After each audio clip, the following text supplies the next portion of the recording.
Hello, everybody, and welcome to Daggerheart. Oh, I know how to fix this. One moment.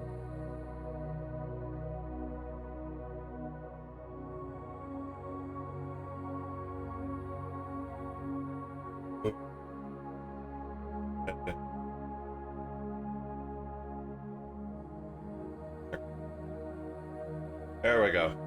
No more layered audio. All right, let's try that again. Tweak Bambi, thank you for checking in and claiming first. Dragonmar, welcome in. And thank you for checking in 40 times. Goddamn.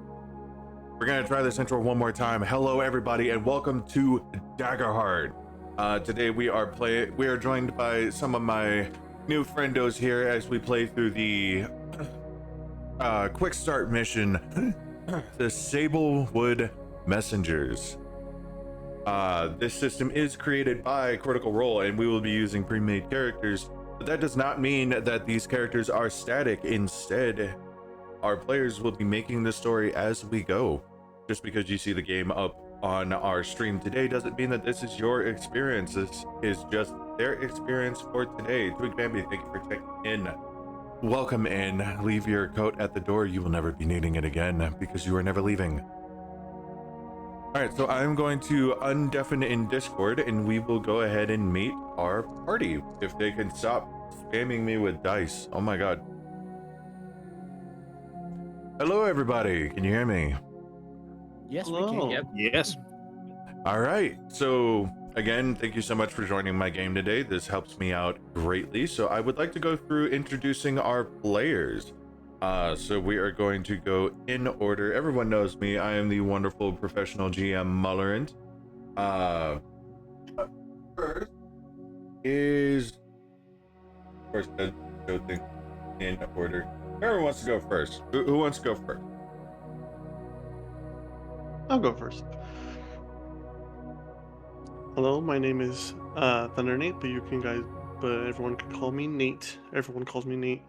I will be playing as oh shoot, I forgot the name. As Marlowe Fairwind. I'll go next. Hello, I am Hades. You can call me pretty much just Hades. And I'll be playing as Garrick Reed.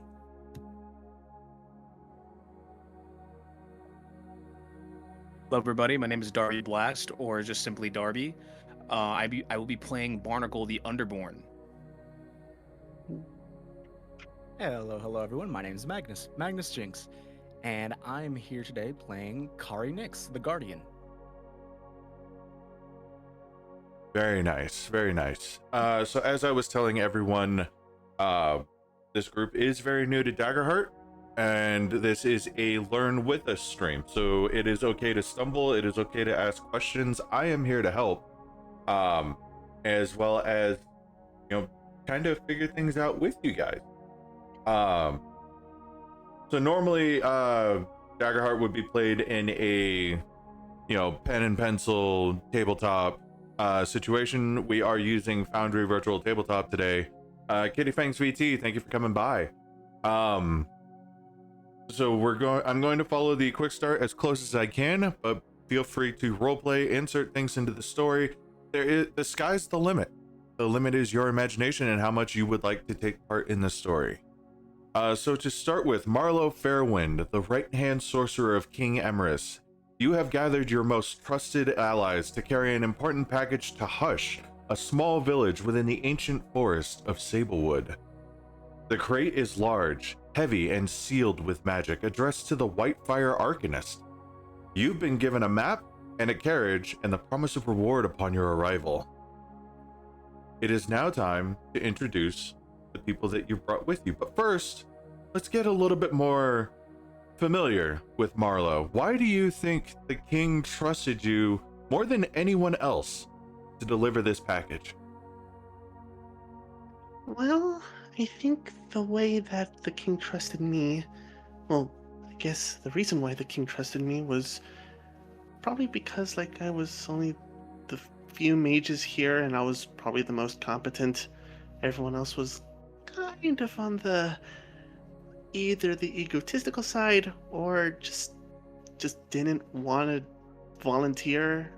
So really, the king just chose me out of a whim, and so I'm pretty much stuck here with a job. But I don't mind. Very nice, very nice. As you adventure, you look around at your group. Whoever would like to start with introducing their character, feel free to speak up now.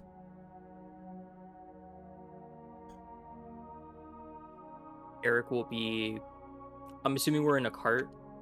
You are riding a carriage through a forest that I will describe shortly. Garrick will be in the corner of the carriage towards the back. He's currently just trying to light up pretty much trying to smoke as he looks over to the group that he's with. It's a pleasure to meet you guys. It's Garrick, if you wanted to ask. And he's gonna hold his hand out for a handshake. Marlo quickly jumps up and shakes their hand. Hello, my name's Marlo. Well, it's very nice to meet you. It's a pleasure to meet you too. How long is this carriage gonna be going for? We'll get to that in a minute.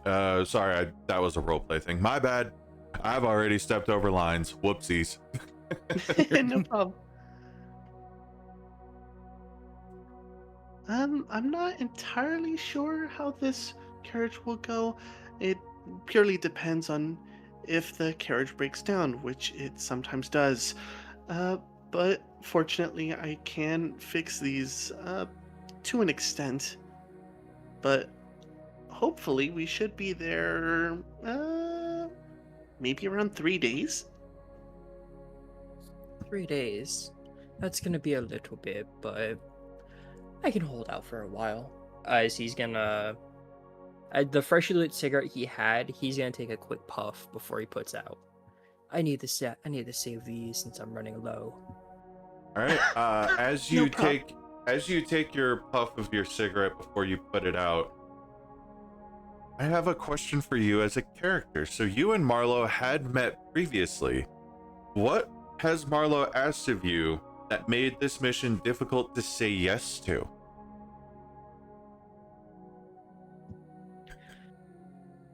Are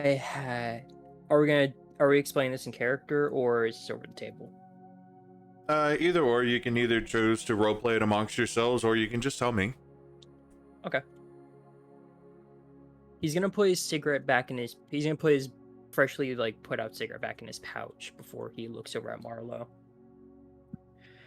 It was hard to say yes due to my past actions, but if it gets the job done, it gets the job done. Am I right? Oh, for sure. Ooh, What have what you been up past to action? for the past few times? Well, not much. Just trying to practice magic whenever I get the chance. I have been failing quite a bit, but I am pretty useful with at least one of my spells. Pretty competent. Oh, competent. What spell would that be? If my questioning is okay. Oh, for sure. Well, at the moment, I can make blades rain, but that one's not the best one because I kind of shoot it at myself sometimes. But the one I'm more competent on is unleashing chaos. I like doing that, but we'll get to that some other time. Let's hope that time doesn't come. I don't feel like yeah. dealing with that much blood for now. For sure. Looking about the rest of the carriage as you are continuing your conversation, your eyes land onto Kari Nix, the giant of the group. Kari, go ahead and introduce yourself. Kari is just kind of like sitting there, almost kind of huddled up, like hunched over and everything because of the sheer size of herself, she stands at a whopping 7.5 feet tall, wearing full chainmail and clutching closely to her with her knees basically into her chest, a giant axe, and she's kind of just like trying to avoid moving in the carriage, because with every small bit of movement and bump that it goes through, there's always a creak underneath her. And hearing this from Marlo mention that she's able to fix the cart puts her a little bit at ease as she says, Kari is concerned for the sturdiness of this vehicle. What? I love that Kari talks in the third person. I love it.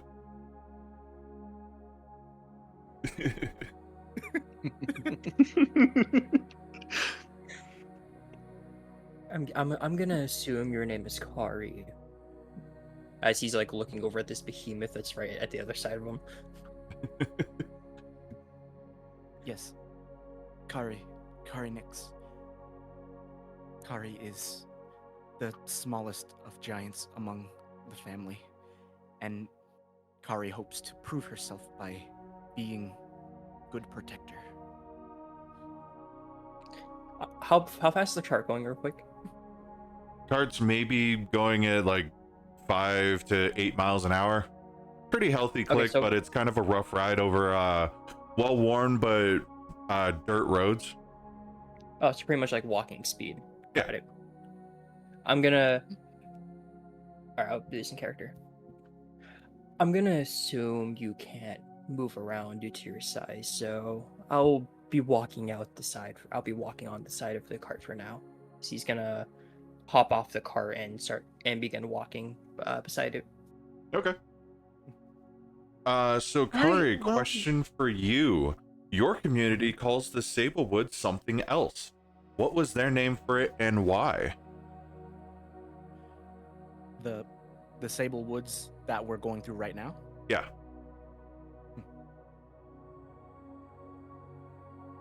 Kari is concerned for these travels, for we are venturing through the silent woods.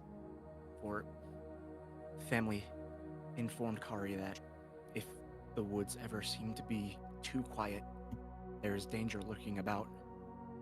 And she's saying this as she's like fidgeting and gripping and releasing the hilt of her axe. You can almost hear the leather like straining under her grips to try and help herself relax while she's all huddled up.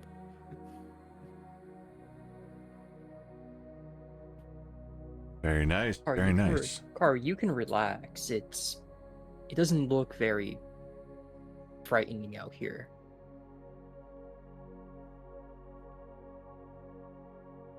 Kari, thanks you for kind words, though checking might be better for Kari. And with that, Kari is gonna like try to slowly and carefully like move about to try and like get out of the carriage. And there's obviously gonna be some like leaning of the entire vehicle as she's like trying to maneuver without like breaking anything.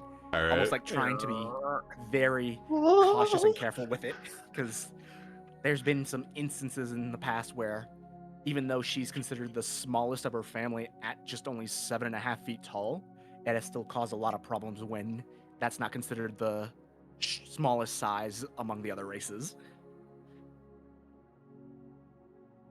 How big do giants become, if you don't mind me asking, Kari? Kari is smallest at 7.5 feet tall. I get Nick's- that, Nick's but mother and Nick's father, they both stand at between 9 to 10 feet tall. so giant, I see now. Well, if you ever need help getting into some places, I can lend my assistance in some way. Kari would like to request your name. My name is Garrick Reed. Garrick But you can call me Reed if you would like. Reed. Okay. And once Car is finally able to get out of the carriage without it breaking, and there's an obvious little bump up to where there was a lot of strain put on the wheels. Once she's out, she's finally able to like stretch out and almost like in as if she were preparing to attack, it looks like, but she's just trying to get some movement in of just swinging her axe a bit to stretch out her limbs as she were like getting ready to face anything that were to pop out of the silent woods. So, slightly losing your balance, but barely managing to hold on to the carriage as Nyx exits. Barnacle, you manage to cling to the side of the carriage. This is your chance to introduce yourself now. Barnacle is currently like clinging to the side. He's looking around, probably playing his own theme music in his head. Just like just looking around for any kind of danger. Like he looks over and sees Kari, and he's just like, "I overheard you talking about danger. I don't know why you're so afraid of danger. Like I spit on danger. I eat danger." Like, he tries to spit little like and it kind of dribbles down, doesn't go all down all the way, wipes it away from his chin. For context, everyone, Barnacle looks like a giant frog. He just tries to. Did you collect a frog by any chance? Mallory. Oh, Marlo, but I don't mind. You can call me that if you want. I don't remember collecting the frog. Well, you made a good choice. I'm pretty well respected inside my field. I'm known to scale things in a very stealthy way. You're in good hands when it comes to me. Well, nonetheless, happy to take anyone who wants to join, I guess. Barnacle, what strange or interesting rumor have you heard about the Sablewood? I've heard about these kind of rock creatures that walk around the woods. They're like trying to eat anybody in their sight. You know, like I've probably seen a couple in my day. Just walking around. You know, I think I fought a too. I'm Rocks? sorry. You saw what out here? Yeah, just like walking. There's like rock people. You know, just walking around. Not sure where they came from. Like people say they've seen sightings of them in these woods. You mean golems, right? Kari is gonna nod to what Yeah, if you want to, Barnacle is saying. like you be basic about it, I guess. There's golems out in these woods. That's alarming, but oh well Marlo then. shivers at the mention of rocks. Kari is concerned for if everyone is not as tough as rocks, but Kari will do best to be the shield. She's kind of like fumbling with her words a bit, trying to like think about what to say, and she's just kind of like looking back and forth because she's wanting to pay attention and see if the sound of like the bugs and that and about swarming around and the hum of cicadas and such are dimming down or getting too quiet for alarm.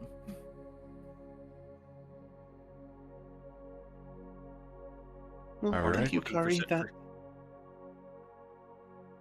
Well, thank you, Kari. That it makes it definitely means a lot that you'll be our shield.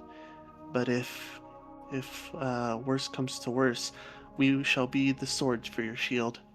I think that's right.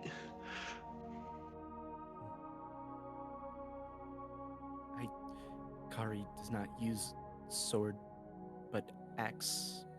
But Kari greatly appreciates the metaphor. Well, I don't use a sword, but I use a staff. So I guess I am very bad at metaphors then. So,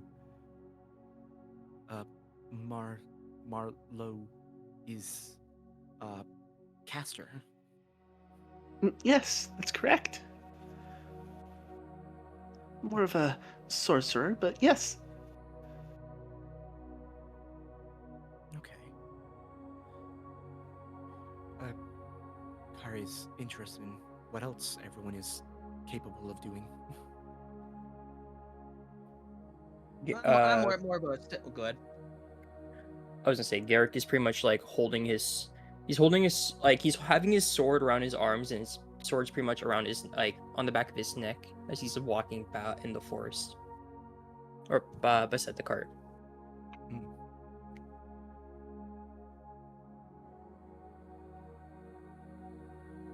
So,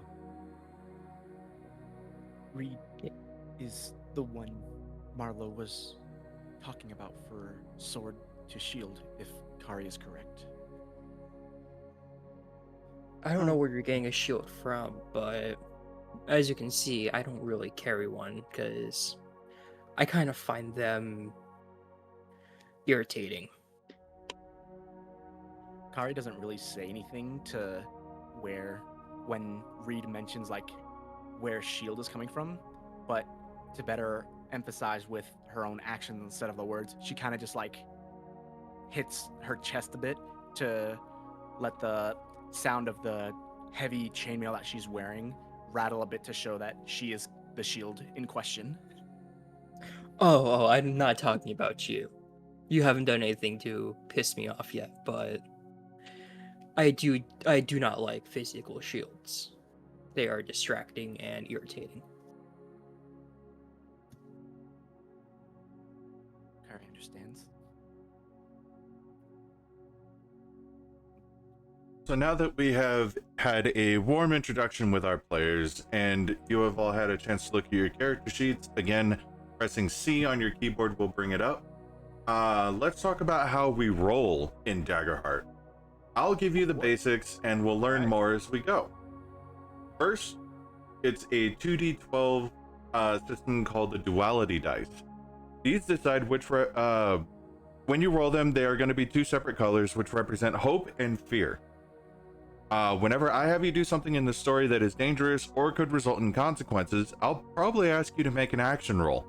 You'll roll both of these d12s and add the applicable character trait to the result. Thankfully, since we were in Foundry, all of that is completely automated. But I'll still break it down for you just so you actually know what the dice represent. I'll usually tell you what the result is, but sometimes I might ask you. And if you want, you may use some of the tokens you have to represent the modifier for a roll. Let's say you're making an agility roll and you have a +2 in that trait. You'll have 2 tokens in your hand and roll them along with your dice. Then you'll count everything up and tell me the result, along with which die rolled higher. For example, if you rolled a 6 on the hope die and a 10 on the fear die, that would be a 16 plus the 2 tokens you rolled, bringing it to a total of 18. Because the fear die rolled higher, you would tell me that you got an 18 with fear. If you roll with hope, you mark a hope on your sheet. If you roll with fear, I gain a fear and can make a GM move. This means I get to impact the flow of the narrative, usually to add some type of complication to the scene. I start the game with a number of fear equal to the number of players. So that means I get 4 fear right now. Okay. Sometimes you might have an experience that applies to the role. Maybe you have expert climber and are attempting to scale a wall, or eagle eye and you're trying to spot tracks in the dirt. You can spend a hope before the roll to describe how that experience helps you and add its value to your roll. Lastly, let's talk about spellcast rolls. Those are the action rolls using your spellcast trait, which will be on your subclass's foundation card if you're a spellcaster. For example, Marlowe's specialist trait is Instinct. Alright, we've talked about how we roll dice, now let's talk about what they do in the story. Usually I'll set a difficulty for the roll based on the situation, like a 6, 14, or 25, and your goal is to meet or beat that number. If an ability or spell has a number on it, like spellcast roll 13, that's the difficulty of the roll. If you succeed, you get what you wanted. If you don't, you fail and something new happens in the story because of it. Hope and fear also play a part in this. If you get a success with hope, that means you accomplish your goal and all is well. You can continue to pass the scene around the table for other players as you like.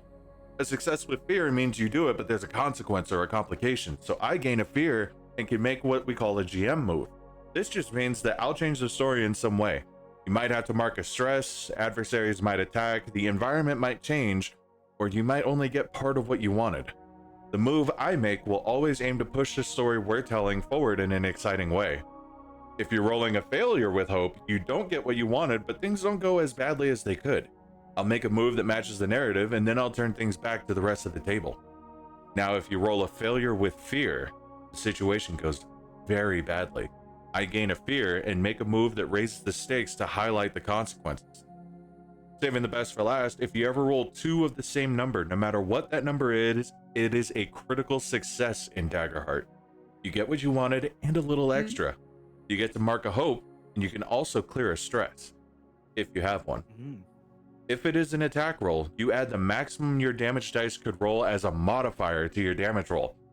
Meaning, if you deal 1d8 plus 4 damage, you would add an additional 8 to the roll. Finally, we're going to talk about combat. When a fight breaks out, I'll put a map of some kind on the table to show where everybody is. When you want to attack a target, you'll ask me if it's in range of your weapon. If it is, you can make an action roll with that weapon, using the trait it calls for.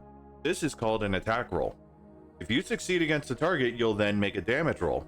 Look at the damage dice section of your weapon, roll the specified dice. Then tell me the number and whether the damage is physical or magic. Again, all of this is automated and will appear in the chat, but still something you should know if you ever play at a table. If any of your action rolls during combat are with fear or are a failure, I will often use my GM move to put the spotlight on an adversary who's attacking you or doing something else important in the scene as a consequence.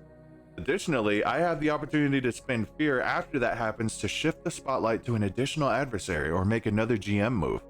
In most cases, I can't have the same enemy take the spotlight more than once in a GM turn, so after I'm out of adversaries to spotlight, or I've spent as much fear as I want to, I'll pass the play back to you all to figure out what happens next. Combat functions just the same as the rest of the game, meaning there's no turn order you must go in. You all get to do what you like in an order you want to do it, and I get to make GM moves in response. Because of this, you shouldn't feel locked into only making an attack on the enemy once a fight breaks out. Remember to think about the scene and situation as a whole narrative moment, and consider what you could do to make the best story. For anyone that wants a TLDR, there's no initiative in Daggerheart. You just act. Oh, that's fun. All right. Well.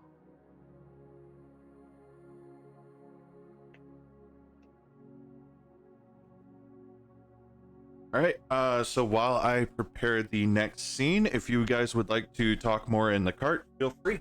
I just need a few moments and then I'll be ready.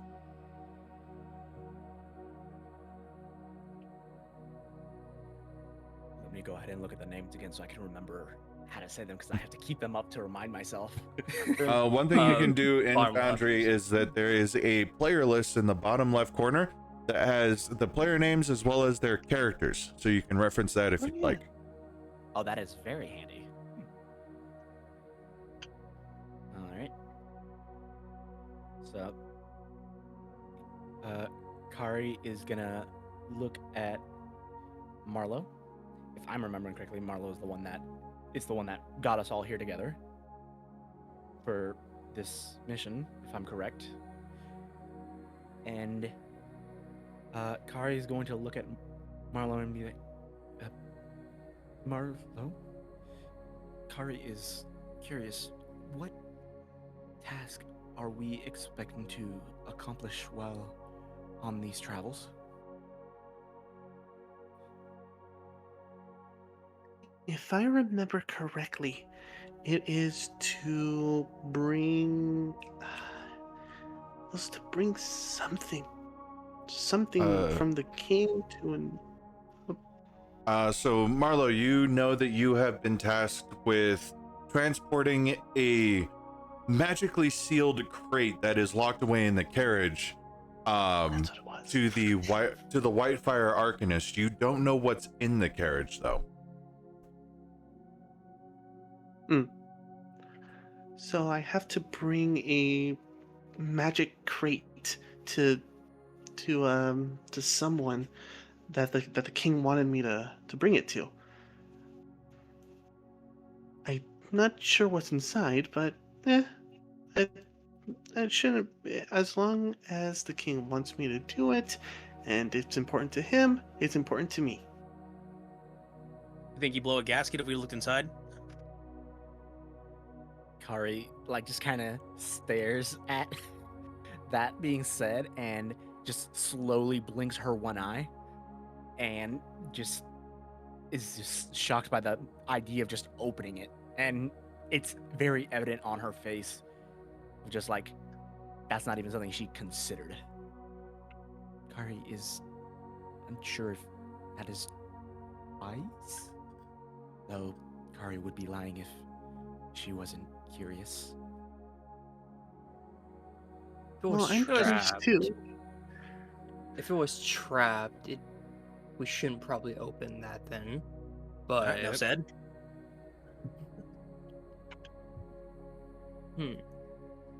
although I am curious on why they want us to escort this little package around. Well, I'm very curious too, but I really don't think it should be opened. Who knows what could be in there? Do we hear anything inside the package or no? Like any rattling? We pick it up, like shake it around.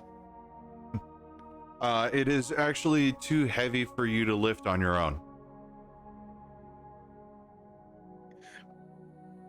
Bargle tries to lift it, like immediately, like it just like brings him down to the ground.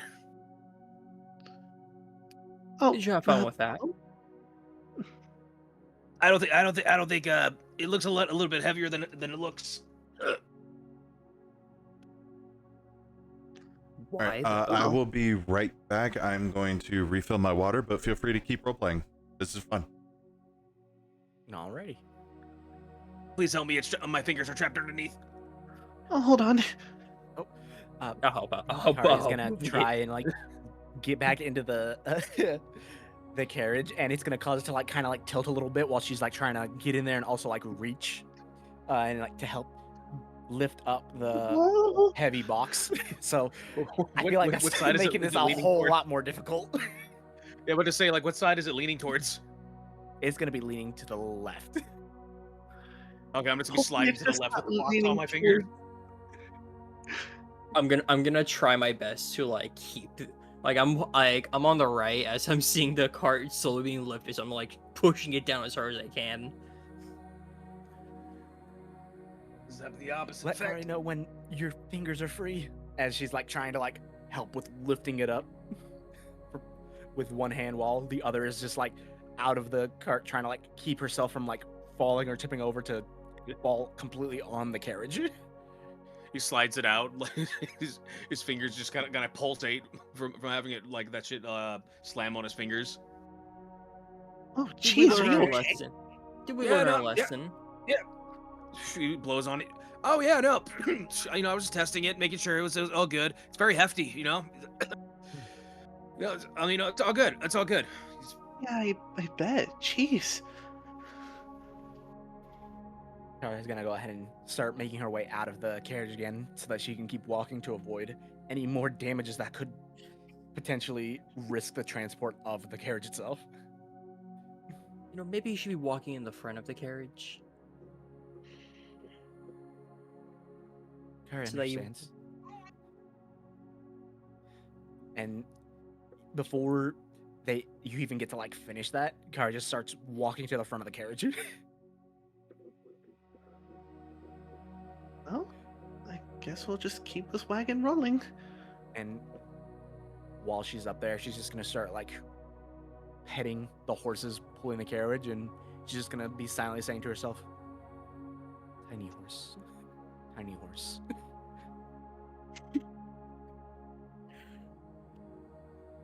I've been laughing this entire time. This has been amazing. All right. So this evening, you're farty. Oh my god. Oh, damn. Sorry about Excuse that, me. guys. Too much One of the cicadas in the forest. The Oh, silent all right. forest isn't really too silent, huh? Not today. All right. This evening, your party made it to the Sablewood, a sprawling forest of colossal trees. Some say are even older than the Forgotten Gods. It's a place renowned for two things: its sunken pathways that provide the trade routes for many traveling merchants, and its unique hybrid animals. Even now, from within your carriage, you can hear strange sounds: the low calls of the lark moths, the croak of the lemur toads, the skittering of a family of foxbats in the underbrush.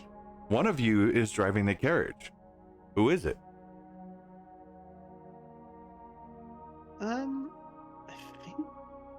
I think it's probably me, only because I'm trying to get this thing to the to its destination without any hitches, you know. Yeah, it definitely couldn't make it hard, because then it would cause it to just lean forward and make it harder for the horses to pull it. Definitely All not. right. I'm still learning voices. So who was it? What player? Oh, Marlo, sorry. All right, Marlo is driving it. So you've noticed something unique about the look of the trees here in the Sablewood. What is it? These. Anyone else notice the trees a little more, sparkly than usual? Yeah, I noticed it earlier. Yeah. It's a little bit sparkly. Looks like someone like dusted glitter everywhere. I didn't want to Alright. say that, but yeah, that's exactly what it looks like. Isn't it getting brighter the deeper we're going in? Carrie is starting to notice this too, and very concerned about getting any of that in her eye. I'm gonna like wipe the tree of what glitter it has and see if it's like caked onto there or not. Is it? Does it come off? No, Oh, it's strange. I guess the trees themselves have a sparkle to them, which is kind of pretty, but Carrie Might be believes a little it deep. might be I'm not a big magic. fan of this area. Yeah, like the darker it is, it looks like deep space. have you Just been there? Stars. Have I been? Yeah. No, yeah, absolutely. Yeah, I have been to space one time, actually. It was a past mission. You probably heard about it, but probably didn't though. It was really covert, very secret. Oh. Huh. Marlo, I want you to look at that frog over there, and I want you to tell me: do you think you can go into space anytime soon? Look at them. He So, looks back. I don't like, know. Real quick, doesn't as flex, you he goes. look at the frog, it's not just a frog. Wait, no, are you referencing Barnacle? I'm referencing Barnacle. Never mind me. Ignore me. But can I'm Barnacle go referencing to Barnacle. space? Has Barnacle gone to space? Who knows? Barnacle. No, he's Barnacle he's may lying. have gone to space. Barnacle may have gone to space. He looks like someone who'd have a fox, a bird, and a rabbit with it on his team. Oh no. No, he's loving this. His ego's getting boosted right now. He's doing a little flex, Carrie is flexing in I'm the not corner. I'll let you sure guys feed it. I'll let what you guys to feed into that. believe right now. So, Barnacle, as you are mentioning space, you at some point do look up at the vast expanse of the sky above the Sablewood, but the sky is a little different in this area, a bit different from what you're used to. How is it different? You know, speaking of which, it's kind of a cloudy night. Like, why are the clouds red? I'm sorry, they're Huh. Oh, Huh? that's fascinating, huh? Carrie's gonna look up for the first time, and Kari feels like this may be concerning. I can't recall if there are any stories from Nick's mother or Nick's father. Mm, This is a time that if you wanted to make a story, you can.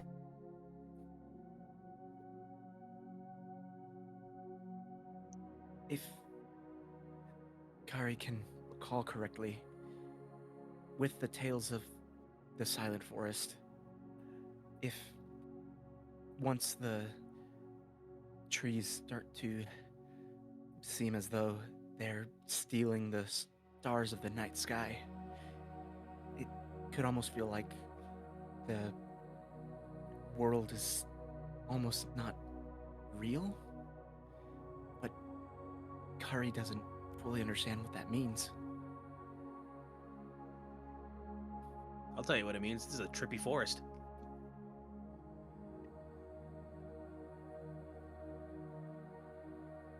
You all are gonna have to forgive me, but I can't see the color red, so I couldn't tell about the clouds.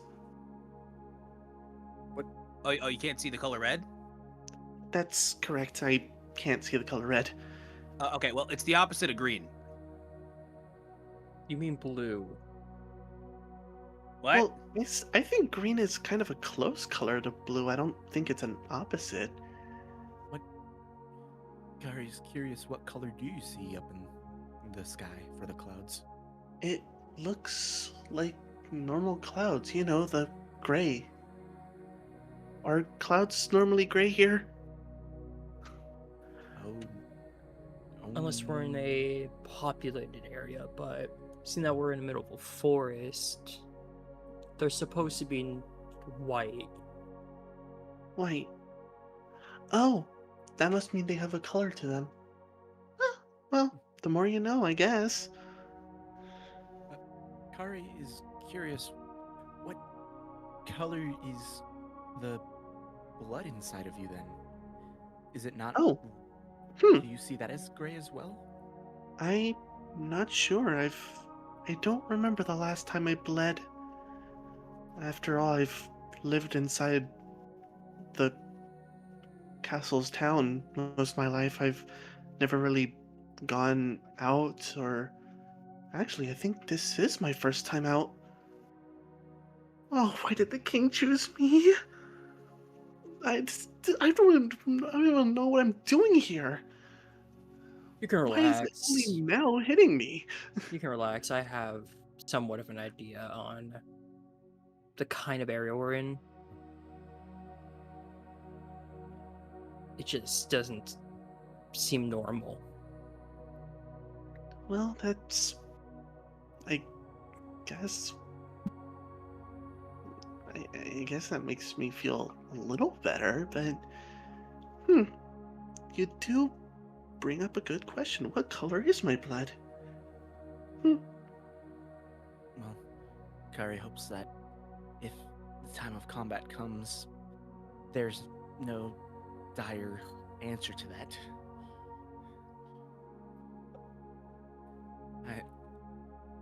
I prefer if those that I choose to protect would rather not bleed.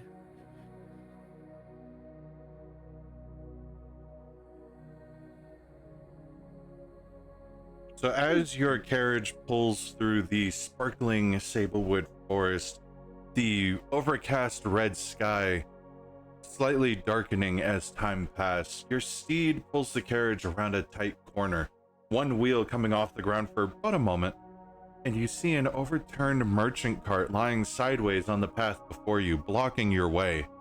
A scattering of fruits and vegetables litter the trail.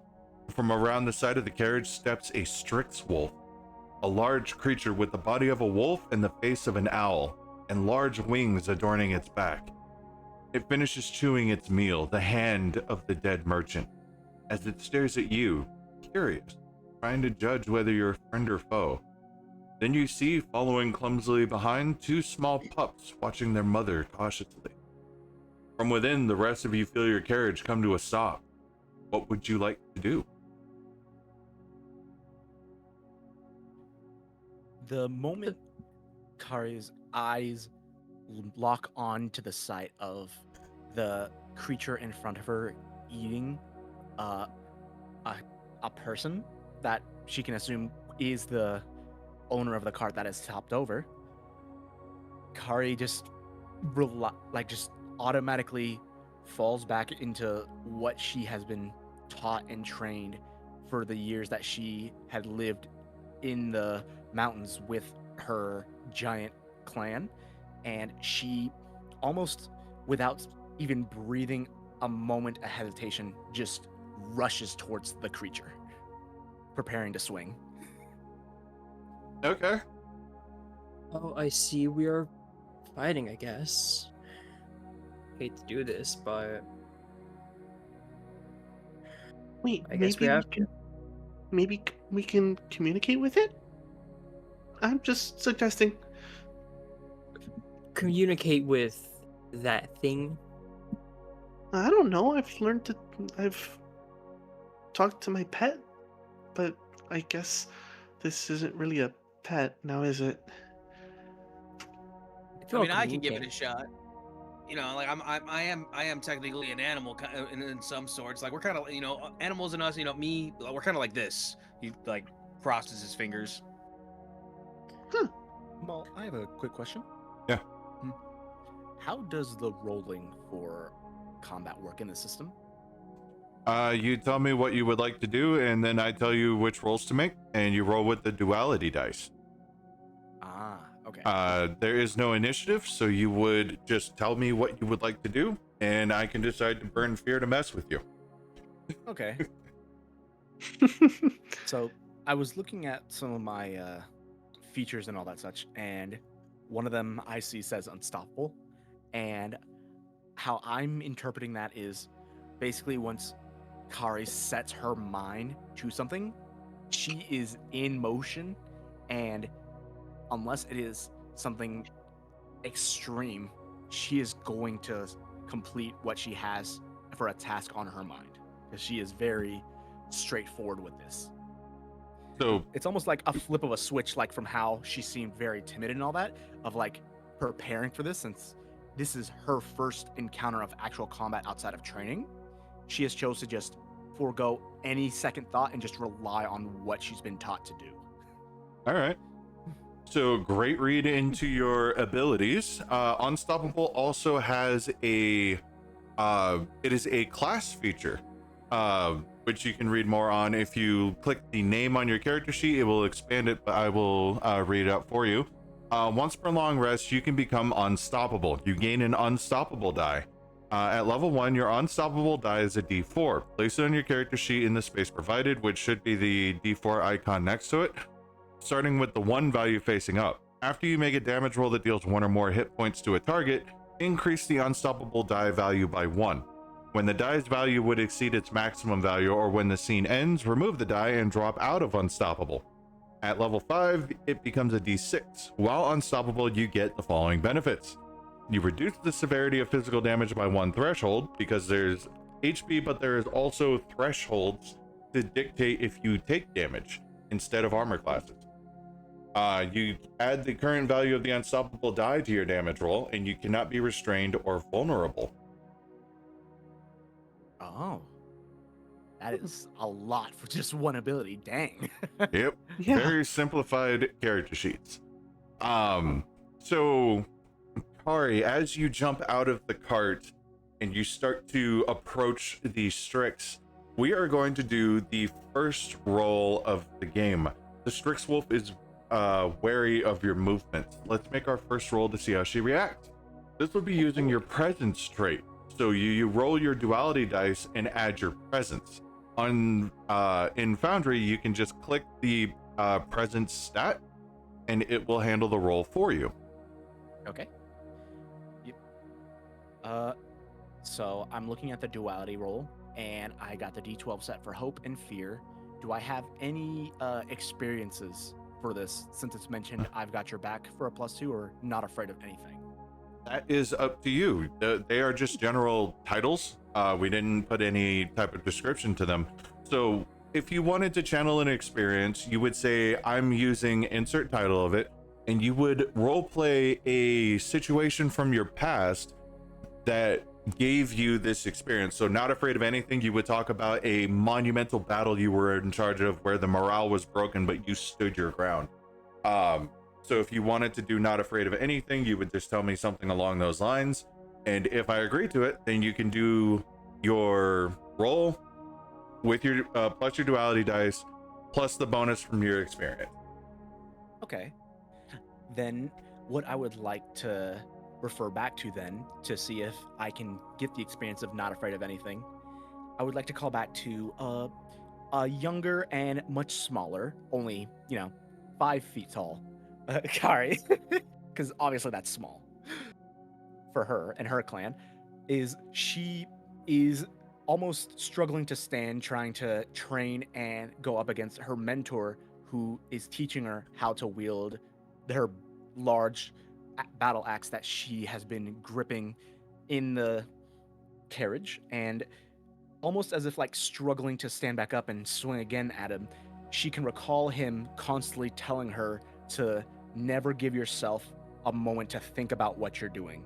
If you see an enemy, you attack, because the first attack will always decide the outcome of the battle. And that is what she is trying to rely on for the moment she sees an enemy. She is just throwing herself directly at the enemy to try and land the first strike. Okay. So I'll count that. So you can go ahead and make your presence roll, and we will add 2 to the result. Looks like I can do that by clicking and it will add the +2, it seems like. Let me double check. I want to make sure I tell you the right thing. Presence, situational bonus. It's not at advantage. Presence, and yeah, you can choose not afraid of anything, and it will add it in, and then you can roll. Alrighty. Whee! Oh wow.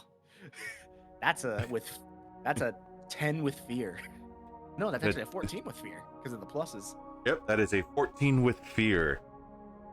So you have gained a fear. You burned a hope in order to activate your experience. So I gained a fear. The mother hoot howls as if calling to another Strix wolf among the trees. You know you might not be alone for long. What do you do? I am going to, as I'm swinging down my battle axe onto the calling out Strix, I am going to call out to my allies behind me. Prepare for battle. It's no longer safe here. And with that, all right.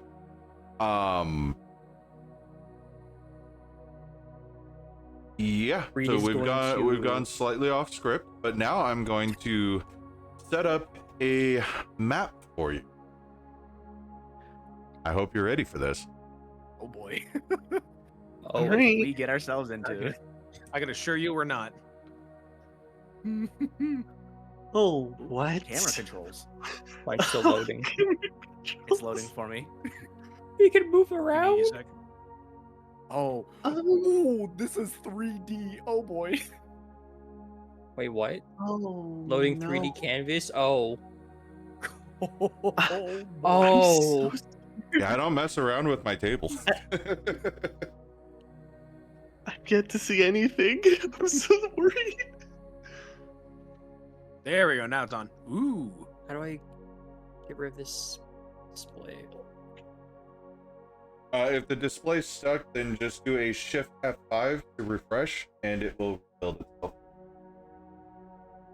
Let's see. Let's go ahead Oh. and change to a top-down look instead of a first person, because first person's gonna Oh my god. mess me up bad. I believe to get out of first person is O. Oh. Yeah. And then let's see. I'm reloading it so I can see what I'm looking at. Let's zoom in and Is it? everything. You said Shift F5. Yeah. Yep. That's giving me something else. Which browser are you using? I'm on Firefox.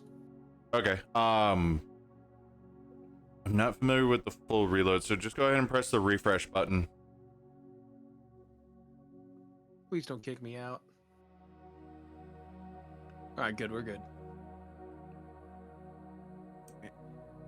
I am curious. How do you, once you get familiar with the keybinds and everything, how do you remove the controls and the token controls that's in the center of the screen?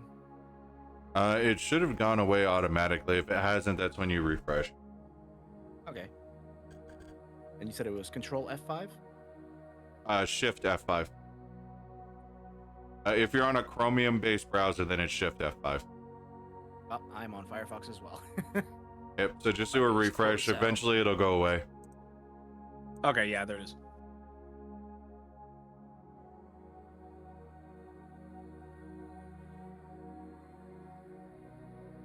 There's Sorry no about things tokens in the acting scene, which gives stupid you right now. visibility.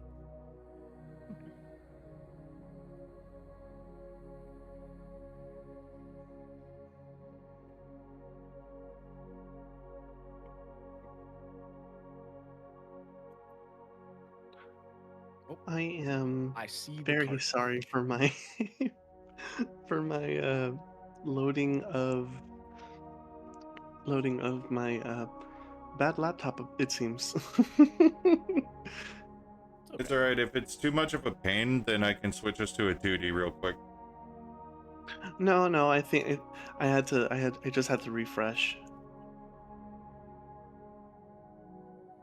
It's all good. Almost. All right, we're good.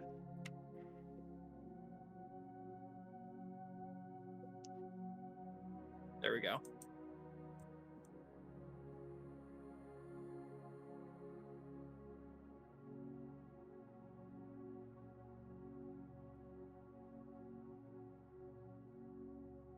It just closes out for me at this point. So I'm sorry. But the menu's still up for you, or what's happening?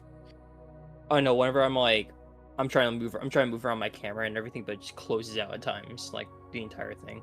Okay. Let me see what I can do real quick. That might be on me. I don't know. Does that mean we might have to move to the 2D one? That's fine. Because I'm fine with that. Yeah, let me quickly build a 2D. So to make things easier on your guys' computers, I'm going to activate the regular scene for now. Okay. While I'm building this, go ahead and take a moment to assess the situation with you guys, considering everything that you just did. I'm gonna take a quick leave just to get my water. Yeah. I suppose we are fighting these, so I'm going to unsheath my longsword. I suppose I can get this over with. Yeah, this is definitely a good chance for me to look over and see what everything else I have on my character sheet aside from my features and my loadout. Real. I'm taking my dagger. Try to sneak into the darkness. We're gonna die in the glitter forest. Dang. What is it? What are those old style OCs called? Like sparkle dogs or something like that? We're gonna just become like Yeah. sparkle corpses. Sparkle corpse. Okay. They still die fabulous. Yeah. We're gonna slay even undeath. Exactly. Man, I ran out of water too. I'll be right back. This not having AC thing sucks. It is hot.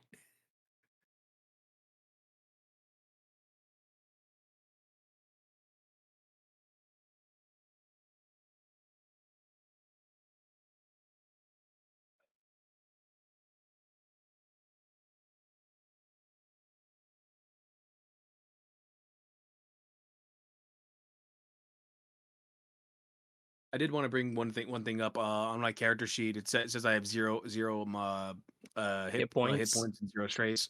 Is that supposed to be like that, or am I or am I just reading into it wrong?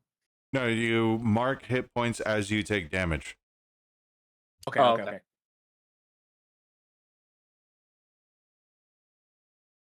Okay, back. Welcome back. Thank you.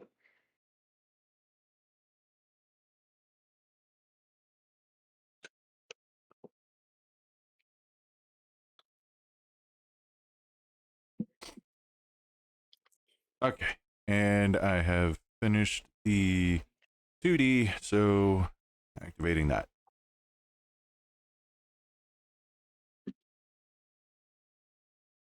Oh, it left the visibility on. Hang on. Turn that off. There we go. I can't see. Okay. Okay, there you go. It's so silly. Ooh. All right. Ah. I'm back. Welcome back. I'm not seeing my little dot anywhere, but was I supposed to press something? There I am. Oh. Let's see. Okay, I'm understanding. WASD to move. Nice. Yep. So, like I mentioned Sick. before, there is no initiative here. So instead, now whoever is doing the attack against the Strix Wolf, you can let's see. Did it not equip your stuff? Yeah, it did. So if you click on your inventory, you will find that you have a battle axe. You can prompt an attack by I believe just clicking on the battle axe icon and it'll start up the attack.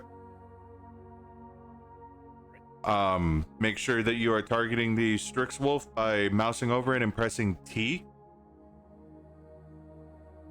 Yep. All right. Oh, it's now got some arrows around it for me on my side. All right. Reopen my character sheet. Click my battle axe, and Oh, real quick, for anyone that is wondering if they are within range of any of their attacks, on your weapon it'll tell you what the range is, what stat it is, what the damage is, and if you mouse over whichever you're targeting, it will tell you in a word box above them the range. it is currently, this is a melee weapon, and my character has a melee one, but I know they also have the reach feature, so Yep. treat any weapon, ability, spell, or other feature that has melee range as though it was a very close range instead. So that means I can reach all the way to over here, where I don't know how to ping, but yeah, if I change the target to over here, I could still reach them apparently, even with my battle axe, which is crazy. Yeah, you can reach really far. It's because I'm tall. Alrighty, so now they're targeted, and because of the not afraid of anything experience, would that still be toggled on for the battle axe attack or no? No, that is a one-time thing. You would have to do it again if you wanted to. Okay. Yeah, and I don't want to just spend my hope willy-nilly because I only got one left. Yep. So I will just go ahead and roll this and see if I attack with hope or attack with fear. Okay. Dang. That's That's a 23 with fear. Yep. That is a hit. So you can go ahead and roll damage and I gain a fear. So as you bring your battle axe down onto the Strix, it immediately snarls out into the trees. You start hearing the trees above you start to rustle as something in the distance answers back. I'm going to burn a fear to bring in the Strix Wolf's mate. Oh. It didn't do the automatic token. Hang on, I got it. Oh. It called on its boyfriend. I guess I'll go Watch after out, that guys. one Boyfriend's then. a JPEG. It's a PNG. Oh no! Watch out for its rough edges. It's gonna cut us. All right. Do you So want me to go? two Okay, there we go. Strix, two Strix Wolf creatures are descending upon your caravan. You can go ahead and roll your damage on the first one. Okay. And then I would for my loadout ability, which is I think is neat since I was reading through some of my stuff, It does say when you make a successful attack against a target within very close range, you can spend, or within very close range. So that means within very close range and closer, I'm guessing, or just only within close range. Because it's saying I can spend a hope to use the attack against all other targets within very close range. Yeah, you can. Okay, so that means I will go ahead and do this so that I can also hit the one that is also being called upon. So continue with that. So I'll go ahead and target both of them, and I will roll the damage.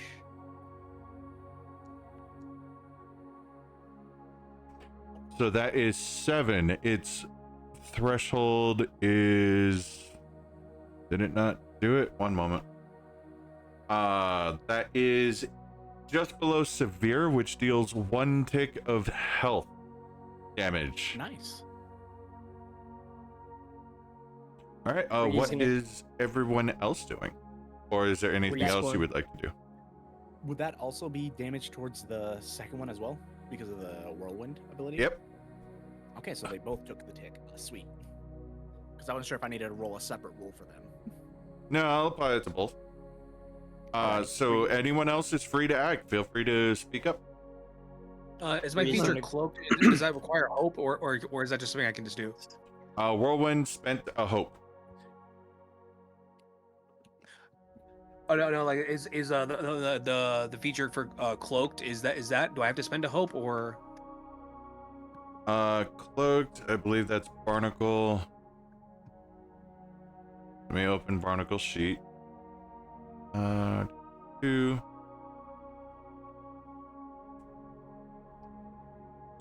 Cloaked. Anytime you would be hidden, you are instead cloaked.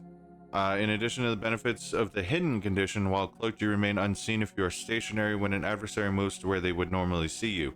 After you make an attack or end a move within the line of sight of an adversary, you are no longer cloaked. So that is just something that adds on to whenever you you are hidden, whenever you choose to hide. So the best way to see when an ability would spend a hope is as you look at your character sheet, anything that requires a hope has a spend hope button underneath it. Oh, Or if you need to mark a stress, it has a mark stress button underneath it. Okay. Okay.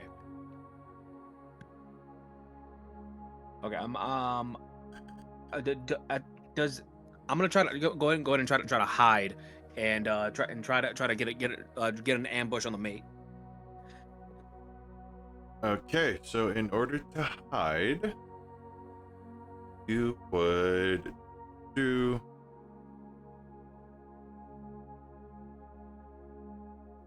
Where'd it go?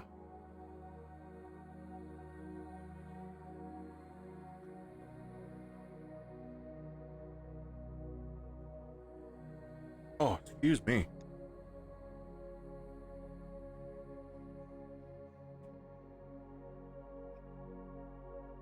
Go ahead and give me an agility roll. Or no, you do finesse.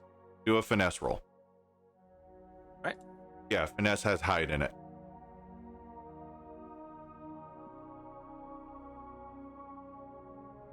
As a 9 with hope. 9 with hope, so you will gain a hope and you are successfully hidden. So I will apply that to your character now. Nice. 2. And remember, you have the cloaked condition, so you are currently hidden, so you are cloaked. You remain unseen if you do not move. Okay. Am I still able? Am I still able to attack? Since the mate's right in front of me. Yes, you can. Okay, I'm gonna go ahead and try to stab it in the back, real quick while I'm hidden. And I can do I just click on the dagger here? So you can, since you are hidden, it would technically count as a sneak attack, which you have the feature for that. You can do a sneak attack. When you succeed in an attack while cloaked or while an ally is within melee range of your target, add a number of d6s equal to your tier of the damage roll. You are level 1, that is tier 1, so you can add a d6 to your attack roll. All right, cool. So let's see. Add a So- d6.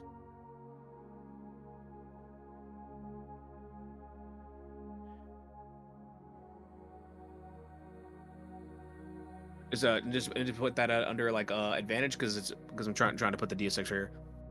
And don't click advantage because that's rolling multiple dice. Instead, there is a modifier field. Go ahead and put 1d6. Oh, okay.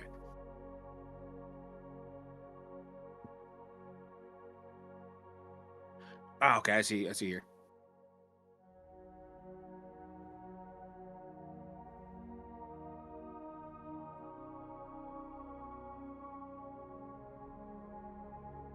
Is it 11 with hope? All right, so as the mate flies into the scene, immediately focusing on Kari, who is currently pulling their axe out of the Strixhaven, out of the Strixwolf, you do manage to successfully make an attack against the Strixwolf. Remember to target them, but you can go ahead and roll damage. Right. I love that Magic the Gathering setting, Strixhaven. Nice. And I got a 7. That is 8 damage to the Strixwolf. Damage. No current target. So that is an 8, which is severe. So that Dang. will be the final strike against this Strixwolf. Wow. Oh. Now you see him. Now as you it- don't. So as it lands and it roars in defiance, looking directly at oh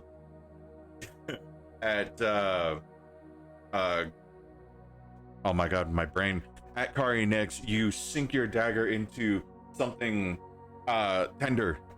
Tell me how it dies. So from all my past battles, I remember exactly where to cut it. So I go ahead and try to what it's looking at everybody else, and Kari specifically. I go ahead and try to sever its neck bone. Hopefully I'm cutting off its breathing.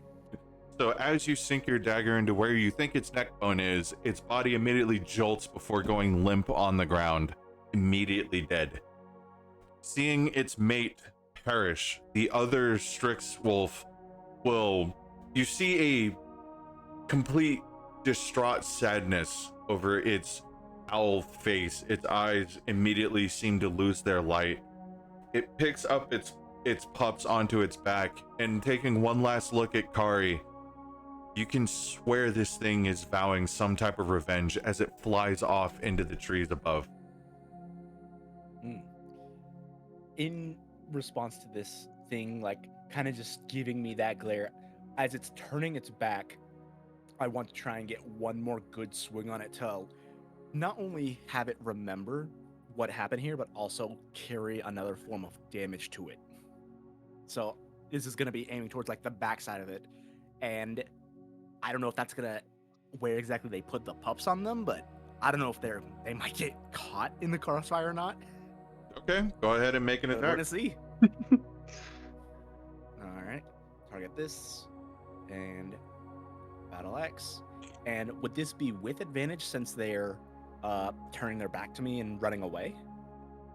Yeah, I'll allow advantage. Alrighty, let's roll.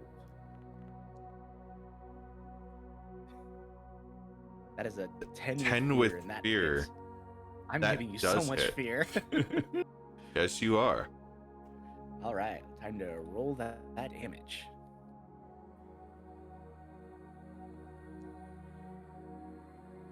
That is 9 damage. It's a 6. Oh, That is a 6, but that is still enough for one of its thresholds.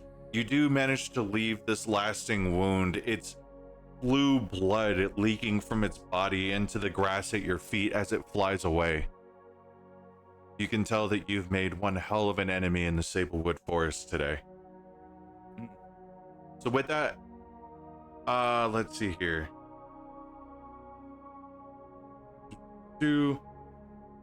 Marlo, we haven't heard from you for a while. It seems like you might be paying Yeah, attention to the I was surroundings. thinking about coming in. I'm gonna maybe. have you make an instinct roll with a difficulty of 14. Okay. Oh, whoops. Let me do this. Instinct roll. Go. Alrighty, here we go. 19 with hope. Awesome. Whoa. You hear the sounds of a branch snapping and turn to see 4 thistle folk sneaking through the underbrush, attempting to get a jump on you. The overturned cart was a distraction, but their plan did not work. They emerge from the brush and immediately threaten your party. I'm going to spend a fear to have one of the... Oh, this is hidden. To have one of the folk close the distance with Marlo. And targeting you is going to attack you. Let's see, what is their weapon called? 1 second. You see them produce a dagger and immediately start taking a swing at you. Roll.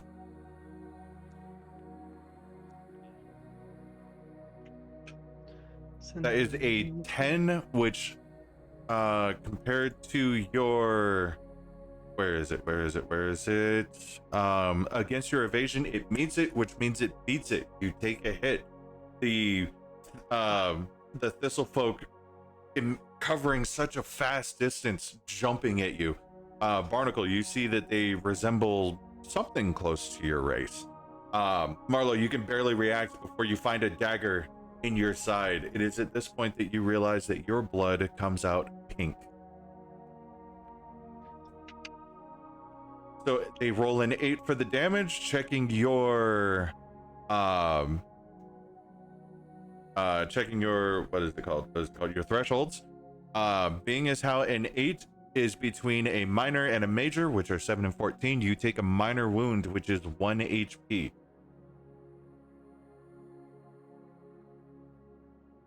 Got it. Marking that.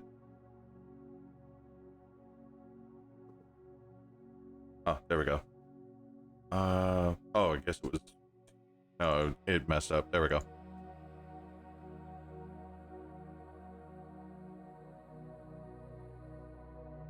Oh wait, no, I messed that up. So it is above minor. It's a major. If it was below minor, it would have dealt 1, but it is above minor but below major, which deals 2. There we go. Oh, got it. All right, so you have 2 HP worth of damage, and you now know the color of your blood. I'm going to burn another fear and let another one close in on Kari, doing much the same, attacking with their dagger. Kari, you in the middle of this ambush, you see that Marlo has immediately taken a hit, and as you were focusing on that, another one tries to stick you with their dagger. You feel it bolt into your side, but it is blocked by your armor. Okay. Well, not really your side. It jabs into your leg because they're small. They're small and nimble folk. Not really managing to hit on you. I'm going to burn another fear. That one is hidden. Garrett, you are approached by yet another one. This one is a thief. I'm going to go ahead and delete this token because now it's in the way of everything. Blood spurt tokens. Yep. And you see it pull a serrated blade as it immediately starts to swing at you. Rolling for an 11, which does beat your evasion. Let's see here. Let's roll the damage. That would be an 11, which gets into the range of between minor and major, so that would be 2. So I'm going to offer you an option. You can burn an armor slot to reduce this by 1 tier. I will be doing that. Okay, so you burn one of your armors? Yeah, I'll burn one of my armors. Okay. So as the serrated blade rakes through your scale mail, you take a little bit of damage. So that'll reduce it to 2 damage. Oh no, 1 damage because you marked it down a tier. You take 1 point of physical damage. I'm gonna burn my last spear to move the last Thistlewood folk. Approaching Kari, seeing that the attack didn't work, it is going to try and surround you and also stab you with its dagger.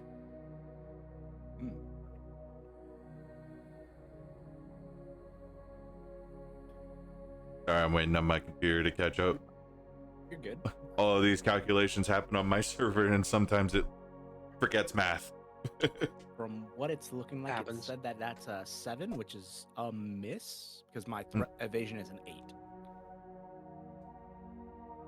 That is correct. So as you're reacting to the dagger trying to work its way into your armor on one leg, on the other leg, the same thing's happening, and they're both looking up at you like, I'm going to pass the spotlight back to you guys. What would you like to do to this new threat? I mean, Reed is gonna instantly look over to the now thief that's cut him pretty much, and he's going to say, "That tickled, but I'll show you how it's really done. Let's have some fun." And I'm gonna go ahead and do a downward strike directly onto the, what is that, goblin? Thistlewood thief. Okay, Or Thistle folk thief. My mistake. Thistle folk thief. I'll be striking them then. Okay. Make sure you mouse over them and press T to target, and then you can press your weapon on your character sheet to prompt the attack. Okay. So weapon, character sheet, prompt the attack. 2d12. If you wanted to try and do any of your experiences to try and add to the roll, same thing like Kari did. You tell me how the experience plays into this, and I can decide if you get a bonus or not. Or you can just do your attack roll. I'm gonna go ahead and use one of my experiences for hit them hard. All right. So how does hit them hard play into this? Let me read what hit them hard is one more time. So I think I have it as my what would be under So loadout. So hit them hard doesn't have a description because this is when you would insert a story to define hit them hard. Okay. So Reed is going to think back at pretty much in his childhood. And his childhood is pretty much he grew up in a war zone, living off what he could to survive. And he's going to think back at what he used to do as a kid whenever he would be in like confrontations. And one of the things he would do is just simply swinging as hard as he could. And no matter how he swung, no matter when he swung, he'd always swing either with full force enough to somewhat chip the blade or to break it, depending on the durability. Okay. He's gonna then give a look of just pure, we're not even like pure rage. There's not even like a hint of rage in his face, actually. It's just a neutral expression as he's more trying to hold back on what his past would have been. Okay. So now you can spend a hope to activate it and add +2 to your roll. Okay. Ooh, a crit. Wow. Ooh. So it completely succeeds, and now you can roll your damage as a critical. Let me look at the damage. I think it's There'll be a roll damage button, and you can choose critical as an option, I believe, in the game chat. Okay. So it's a D10. Sorry, where would that be? Game chat? Yeah, in Foundry, in the game chat, there's a roll damage button. Effects, +10, and it's a crit. Oh, I see. I see. It I see the roll already- damage. Yeah, so it already detected that it's a critical, so you can just press roll. Okay. So you press roll damage, it brings up a menu called damage roll. Then you press roll, and it does all the fancy stuff. That is some fancy dice. Ooh. So I that like that. is a 17 damage, beating its threshold of 17, putting it into the severe range, Oh dang. dealing 3 points of damage to the Thistlefolk Thief. Oof. As he's swinging down at the Thistlefolk Thief, the only expression that is going to be shown on his face is neutrality. But if the thief was looking hard enough, there would be a slight hint of disgust at the fact that he has to swing again, or that he has to swing down on a target. So as your sword digs through him and you send him this subtly distasteful look, the thief does look up at you with bewilderment over this grievous wound it just took. You also gained a hope for that action, so good job on that. Anyone else? Yeah. I'm gonna go ahead and look at the thief. I like as he gets struck down. I'm like, man, you got messed up, and start stabbing him. Okay. You you are still hidden and Got cloaked. You are still hidden and cloaked, so this is still counted as a sneak attack if you would like to. I would love to.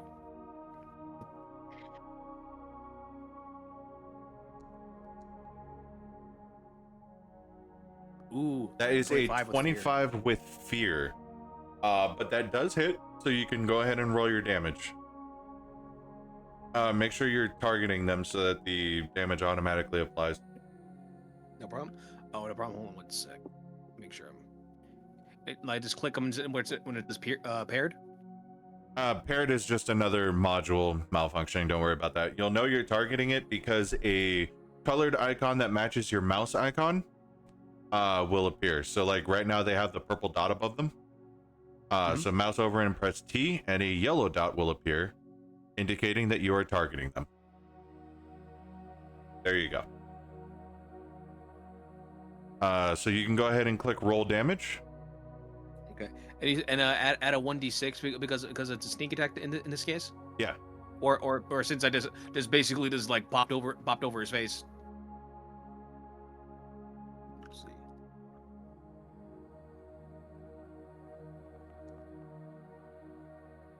That's a 4. 4, which does not beat his threshold.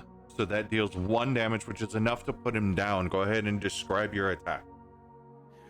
So after I kind of just smirk at him as he's laying down, I just start immediately looking over his face and just stabbing him in the stomach.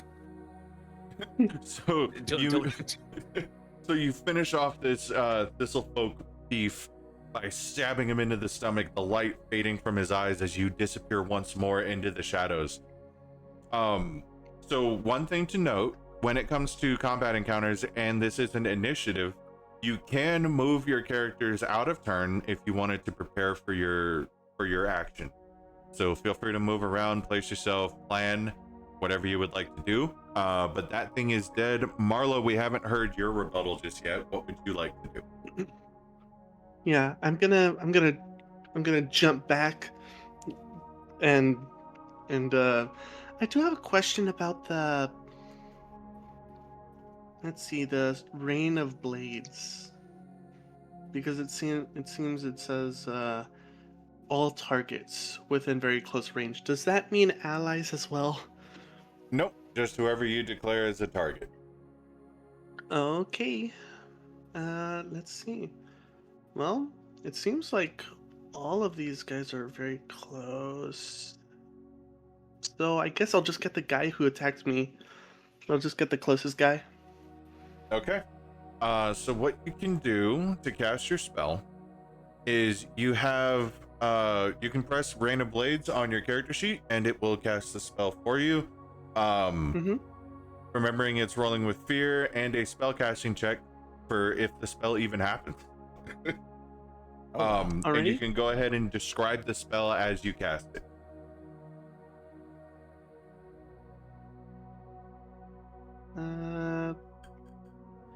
Okay. That is a critical. Another crit. Wow. Let's go. Wow. All right, so you spent a hope and you made a spellcast roll to conjure throwing blades that strike out at all targets within very close range. They take a d8 plus 2 magic damage using your proficiency. So you can go ahead and roll damage at a crit and explain how the spell plays out. Let's see. Roll damage. Yeah.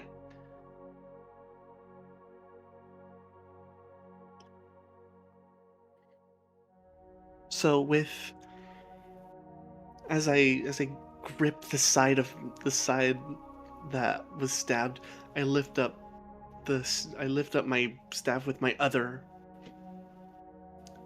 hand and cast the spell, pointing the staff right at the person in front of me,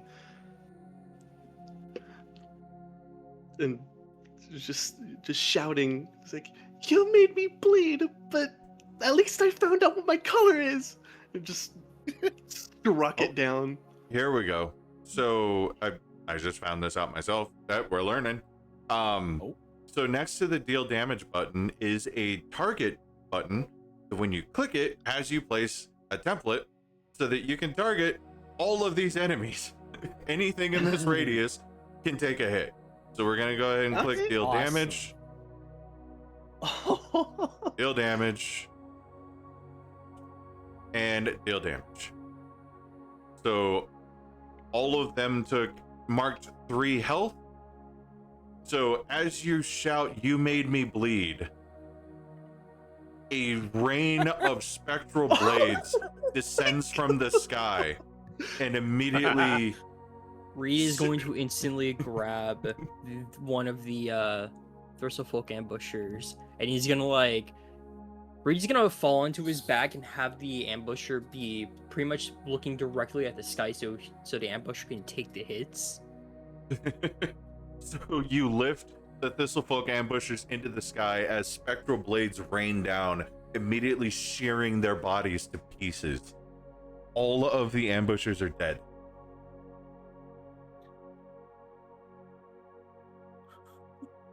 Marlo falls to her knees. Oh my gosh. I don't know who to not piss off. That is an easy way to figure it out. I then look up and then wave at my allies. Guys, my blood's pink. Kari is just gonna, seeing this, after seeing everything that had just happened, she's gonna raise a simple thumbs up and just a small smile on her face from hearing that. Because she just kind of just got attacked from both sides, didn't realize that they were trying to hit her, and then all of a sudden they're just dead.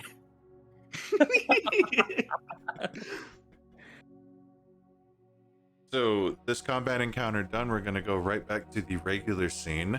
You still have a little bit of time before you reach your destination, so this is a perfect time to talk amongst yourself, dictate how the rest of the adventure to Hush went. Feel free to play off of each other, describe everything that you might have encountered on the way there. Yeah, and I will chime in as needed because I still have fear points. Reed is basically just cleaning off his long sword on the cart. Every time I have to clean this damn thing, it just wants to get more bloody. Oh, I hate that feeling. At least you can control how hard you hit.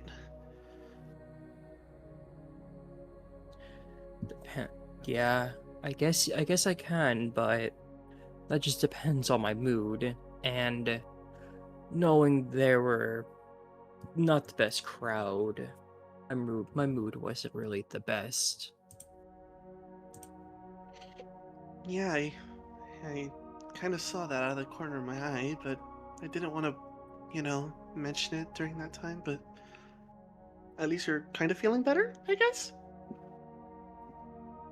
We'll see what happens. Kari is very impressed by the display of capabilities that all of you showed us, especially Marlo. Are Oh, you okay since you are bleeding? Marlo lifts up. I lift up my hand and see the pink blood stain on my hand. Oh, yeah, I'm fine. Just a little surprised and a little distraught about the realization that, yeah, sure, I bleed, but it's not normal like you guys were saying. I'm I'm not normal. Well, Uh, Kari Real saw quick, that- everyone else notices as Marlo talks about their blood being pink, every one of you knows that your blood is a color. So all the humanoid ones bleed red. Barnacle, you know you bleed blue because, you're a frog. But looking at Marlo's blood, you see that it is actually pink. It's almost radiant and it glitters a little bit.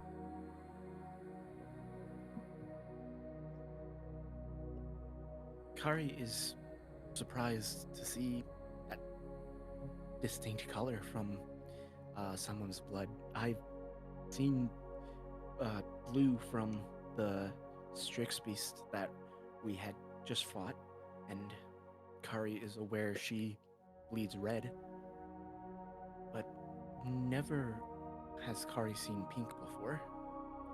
But oh, just because that is different doesn't mean that that's bad.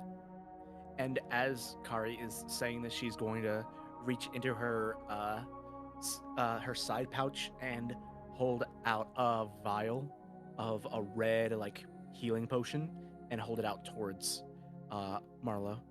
Can you see is this color gray as well for you? I kind of look around the vial a bit as I'm still trying to hold on to the ropes of the carriage. Um, hmm, it's kind of gray, but it's more more along the lines of a light gray rather than dark, like the clouds were before.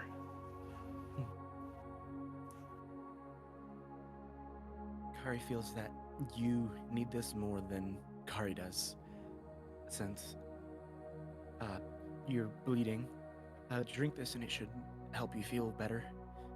Are you sure? We could probably use it for, when we need it more, but I mean, I wouldn't want to I don't want to be a bother for anyone, and using up a potion like that, who knows what will uh, who knows what we'll fight later if we have to.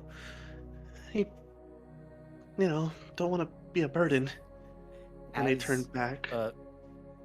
As Kari hears Marlo saying all this, while she still has her hand that is covered in blood and everything, the pink blood that isn't holding onto the reins, Kari isn't going to acknowledge what she says and instead just kind of carefully place the vial into her open, bloodied hand, and then just kind of gently try to close her hand around it, since obviously her hands are a lot bigger than Marlo's.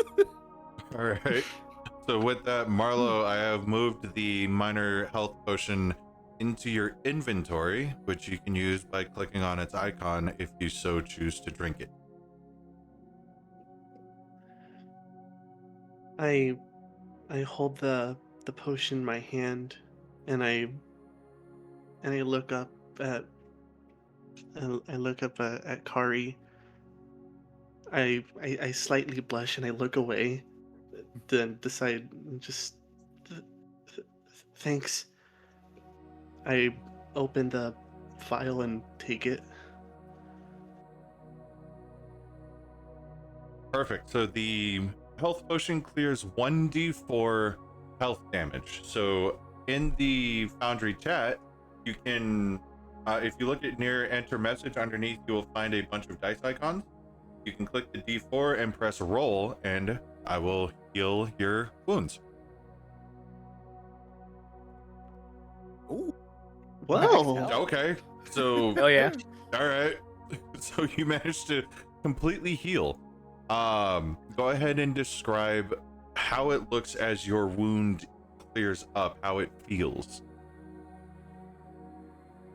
The spot where the gash was, or the cut was made, it slowly, well, it doesn't, it fairly quickly seals up, and I shiver, grabbing the side. I've never experienced healing like that. What was in there? You'll get used to it after a while. I've Kari drank does- plenty of those at one point. Oh, Kari agrees. Kari's not sure exactly how they are made, but they prove helpful and useful.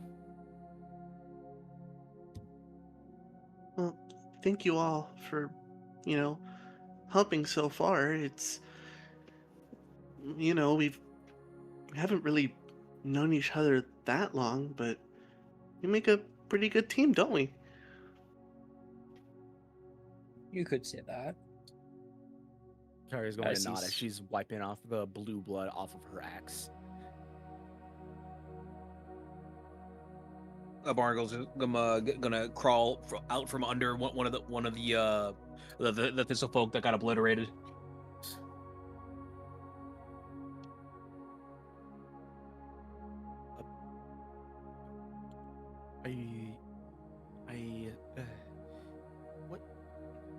What exactly are you doing, if Kari may ask? Seeing that she's just like baffled by you just being under the bodies of whatever's left of the shredded bodies. Oh, I was hiding it. What happened was when when the raining death came down, I didn't exactly want to get caught by that, so I basically tripped one of those guys on top of me, and you kind of use them as kind of like a shield. Oh, sorry about that. That was fine. What did I miss? Well, we were just talking about our different bloods, and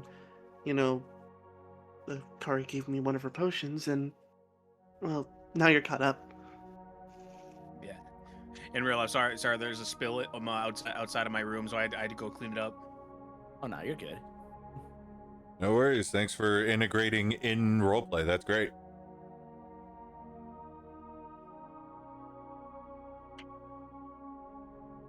Yeah. So were you just able to do that this entire? I know you said you were, but were you just able to just like do that, like this entire time? The blades? Yeah. Oh, actually, that was the first time it worked perfectly. As I said before to Kari, I kind of usually hit myself. It kind of like redirects and cuts me. Well, I guess not me specifically, but like the clothes. Oh well. That's a good thing to keep in your back pocket. I'll tell you that. Yeah. I was Kari is surprised very- myself. Kari is very confident in everyone's here's capability of holding their own. I feel You should really get out of this forest. We Kari probably agrees. should. But I believe in your capabilities as well, Kari. You, got some pretty strong swings on you. So as you are talking, night starts to fall.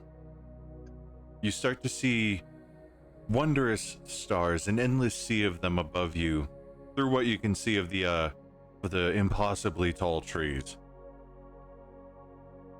You know that if you continue, it'll be a couple of hours until you reach Hush, but you also know that going through the Sablewood forest at night is dangerous. What would you like to do? All right. Well, we're a couple hours away from Hush. Stars are beautiful, but mm, traveling nighttime in the forest is a kind of a bad idea. But if you guys want to keep going, I'm completely down for this. The faster we get out of this forest, the better. Do we know of any shortcuts through the forest? To a As far as you are all clear, aware, safer you're area? on the shortcut.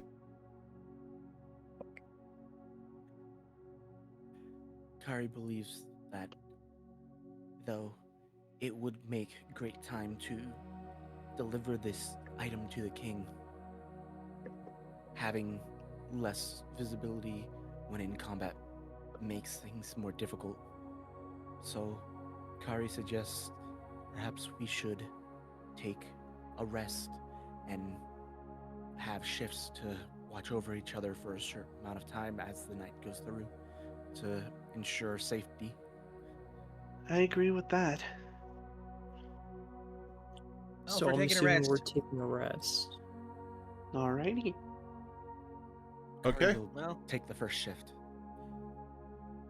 And as she says that, she kind of looks like a little solemn because she's like thinking, like it hasn't been able to leave her mind of the look that the Strix Beast gave her. And it's just been thinking, like it's almost been weighing on her at the fact that she couldn't do what her training taught her to do of kill the enemy before they can kill you.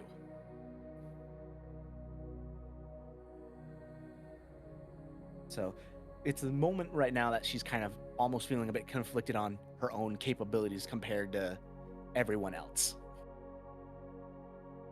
So that's why she's choosing to be the first one to stay up to try and have some time to herself to think. Okay. So the carriage comes to a stop and you set up camp pretty much normally. It's up to you guys if your characters use tents or bedrolls or anything. You get a fire going so you can at least see your surroundings. The shaking curly flames reflecting off of the sparkling trees of Sablewood. Kari, you stay up well throughout the night, pondering your actions. What does this look like? What does your character go through to prevent this from happening again?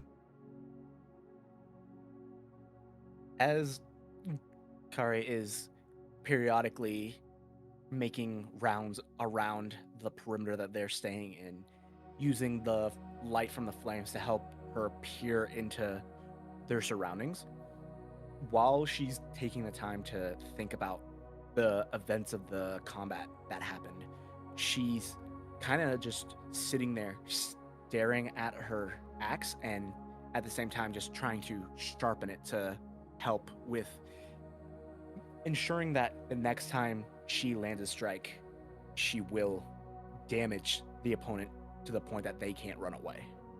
And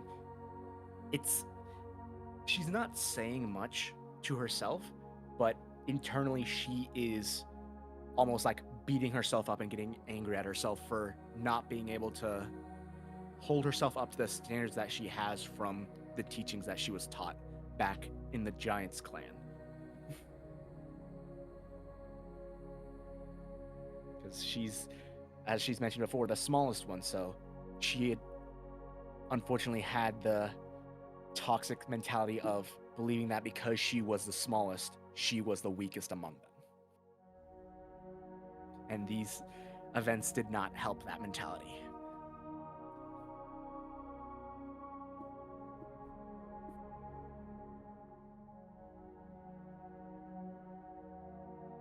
But once a bit of time has passed since they are doing shifts, she will choose to wake up. Let's see. Let me go ahead and roll a d3. That's even possible. I A think that D3? is. No, it just gave me. I mean, gave me So a 2. it's a D6 cut in half then, so that would be a 1. Oh yeah, that's true. So that means that would be the first person in CC. So that would be. Let's see. Going back to Discord. That is Darby, who is playing. Let me look at this. The Right frog? here. Yeah, Barnacle. So Kari is going to go over to the sleeping Barnacle and just kind of like nudge him a bit to try and get him to wake up. He's gonna get nudged, and he's just gonna kind of immediately like the second layer that you see frogs have. He's just gonna slide over. Oh, I'm like I just get like he was already had his eyes open. I'm always watching, always trying to be careful. Anyway, what do you need? Kari has watched and kept an eye on the perimeter for her shift. Oh, okay, yeah, no problem. We're just transferring over. Yeah, no, you go ahead, no problem. Nothing's gonna happen on my watch. You just watch. She kind of just like nods solemnly and just starts to get ready to lay down without any other words.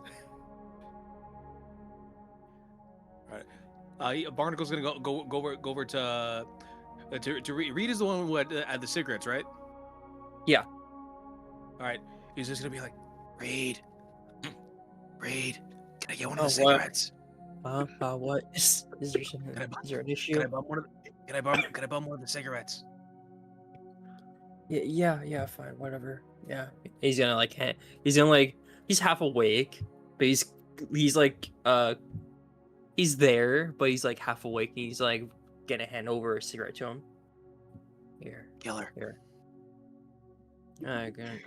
Wake me up in an hour. He's gonna walk over and put it in his mouth and look over the forest, realizing he didn't ask for any way to light it. He's just gonna stand there. He's just gonna stand there with an unlit cigarette, like replaying today's little encounter. Thinking that's how to smoke a cigarette. I mean, there is a fire pit. That's not gonna cross his mind. Yeah, that's true. It'd be real cool if this was lit right now. No, I believe that he thinks that's how a cigarette is supposed to work. It's like it doesn't need to be lit. That's how to smoke. That's how to quote unquote smoke a cigarette. Eventually it'll light. Eventually.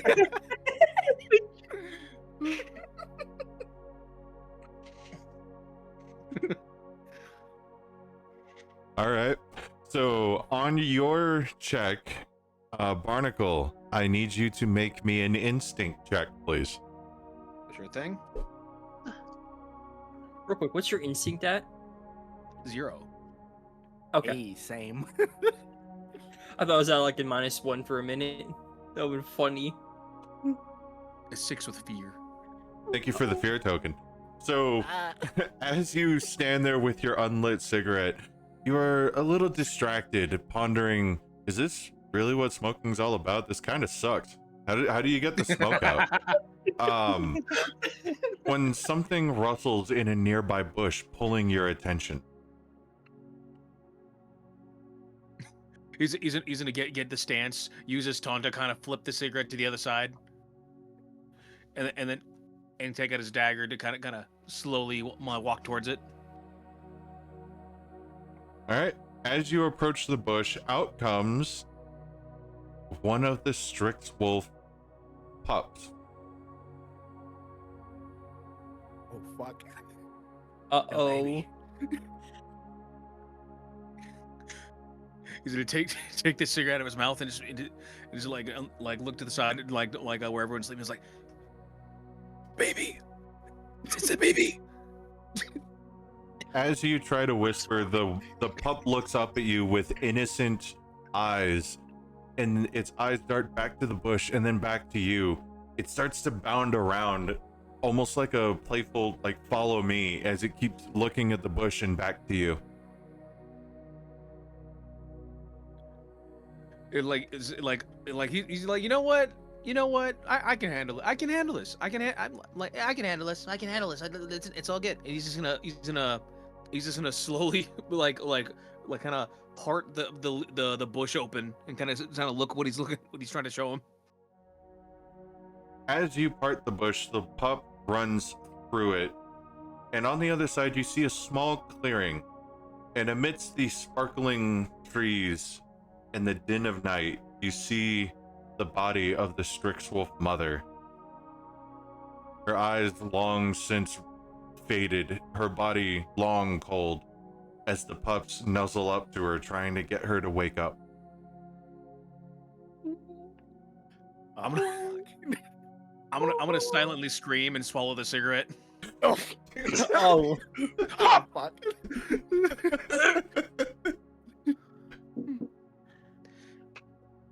He's just gonna slowly close back the bush, and kind of like just kind of like on all fours, like crawl to the party and wake up Reed. Hey, Reed. Oh, where? Well, what's up? There's something real interesting in that bush. Huh? What? Then go look at it. Go look at it. I'd feel a lot more comfortable if you looked at it with me. What? What? Alright, fine. He's gonna give him like he's half awake still, like and he picks up his like long sword. He's gonna like shuffle over to the bush. What did you want to show me? Yeah, just go ahead and look through that bush.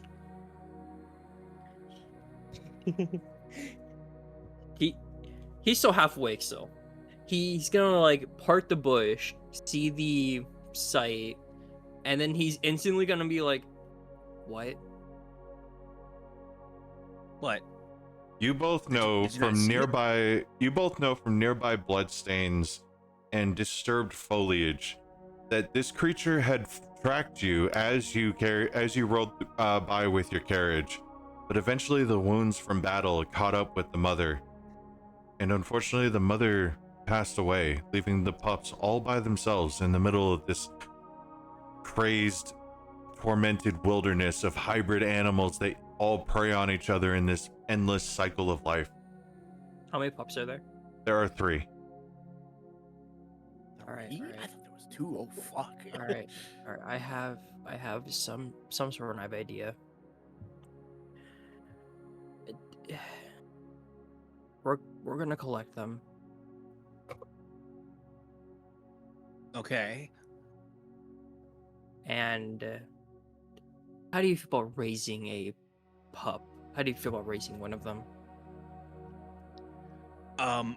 Well, I mean, it shouldn't be too hard. I raised like a dragonfly when I used to live in the swamp. It's something similar, right? In this universe, you all know that a dragonfly is not this tiny little insect, but a large creature when it is fully grown, easily 12 feet long. Jesus. I'm sorry. You raised a what? I mean, they were everywhere, you know. Like, I mean, I had to raise it from a baby, yeah, so you know, it didn't rip my head off, but you know, it's similar, right? Okay. Yeah, let's. You can go get them. I'm gonna. I need a cigarette. Do you still have the one I gave you? Yeah. No, I smoked that earlier, actually.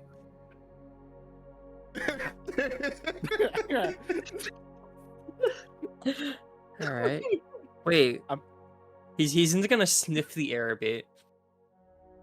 You don't smell like cigarettes. When did you probably- smoke? How? Oh, well, like immediately as you gave it to me, like I just immediately, one drag didn't even take a long time. Where's the Damn. smoke? Where's the smell of the smoke at this point? Oh, it must be the foliage in these trees. I probably smell like more like pine, or whatever that tree is. So redwood. Barnacle, it is at this moment as your body starts to digest the cigarette that you swallowed whole that a loud, annoying grumble just emanates from your body. Yeah, I'm getting hungry. I'm gonna get those pups. I'm gonna. I'm sorry. No, you're not eating them. No. But I'm raising them, right? So I'm gonna eat with them. I'm like their mom now. I swear to fuck. Okay. I'll see you back at the camp.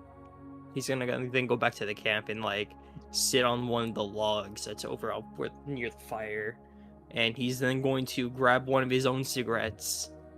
He's gonna use the campfire to light it, and he's gonna start smoking. All right, He's so gonna see that. He's gonna see that and be like, "Oh, damn, that's how you do it." So as you have your cigarette, Barnacle, you go to collect the pups. You manage to loop two under one arm and the third one like resting against your shoulder. And as you are leaving the clearing, the one on your shoulder looks back at the body of its mother, and you hear a sad whimper coming from deep within its core. You know that this moment is going to stick with this particular creature a lot, and you're going to need to give them a lot of care to get them past it. You enter the camp as all of the Strixwolf pups start to howl in unison as you take them away from their mother. When you are back at camp, the howls raise up the rest of the party. It's that loud. Everyone else, you hear the howling outside of your tents or nearby as they pull closer to the camp. What would you all do? What is that? Who's up? Hearing this, You're Kara's gonna gonna be like surprised. panic, thinking that it's time, it's go time, and she's like gonna struggle to get out of her tent, and then just like kind of just pop out, just bewildered, holding her axe again. So just oh no, it's not like that. He's gonna take another hit of his cigarette. I think he's coming back soon. You just see Barnacle there with the pups. Be like, "Hey guys, how's it going?" With like a bunch of messed, ruffled hair, like severe bedhead. You have no idea how or why. It's just so messy. Marlowe comes up and like pretty much like speeds to Garrick, and it's like, "You have the pups? Can I have one?" You know what? Sure, yeah. And he immediately as he says sure, like he turns back to throw up the cigarette. Did you Oh, eat the cigarette? Did you eat that? Is that not how you're supposed to do it? No. God no. Oh. Well, someone lied to me. Who taught? I look over at at I look over and I'm like, I didn't do it. It was not me.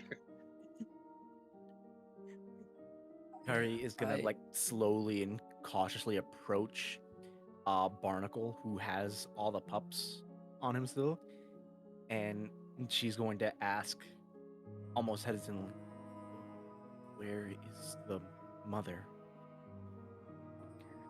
Yeah, Rita's gonna point to the bush where the mother is, and like, he's gonna say, "Just go down there. It's in the clearing."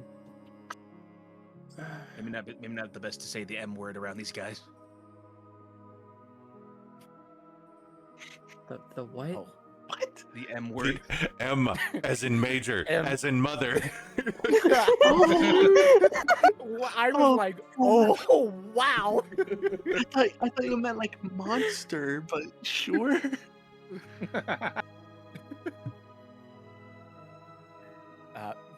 Kari is going to look over towards the bushes and start walking towards it, still with axe in hand, and also feeling like her heart is just beating out of her chest, unsure as to, like, what to expect in this situation from just waking up and seeing the three pups.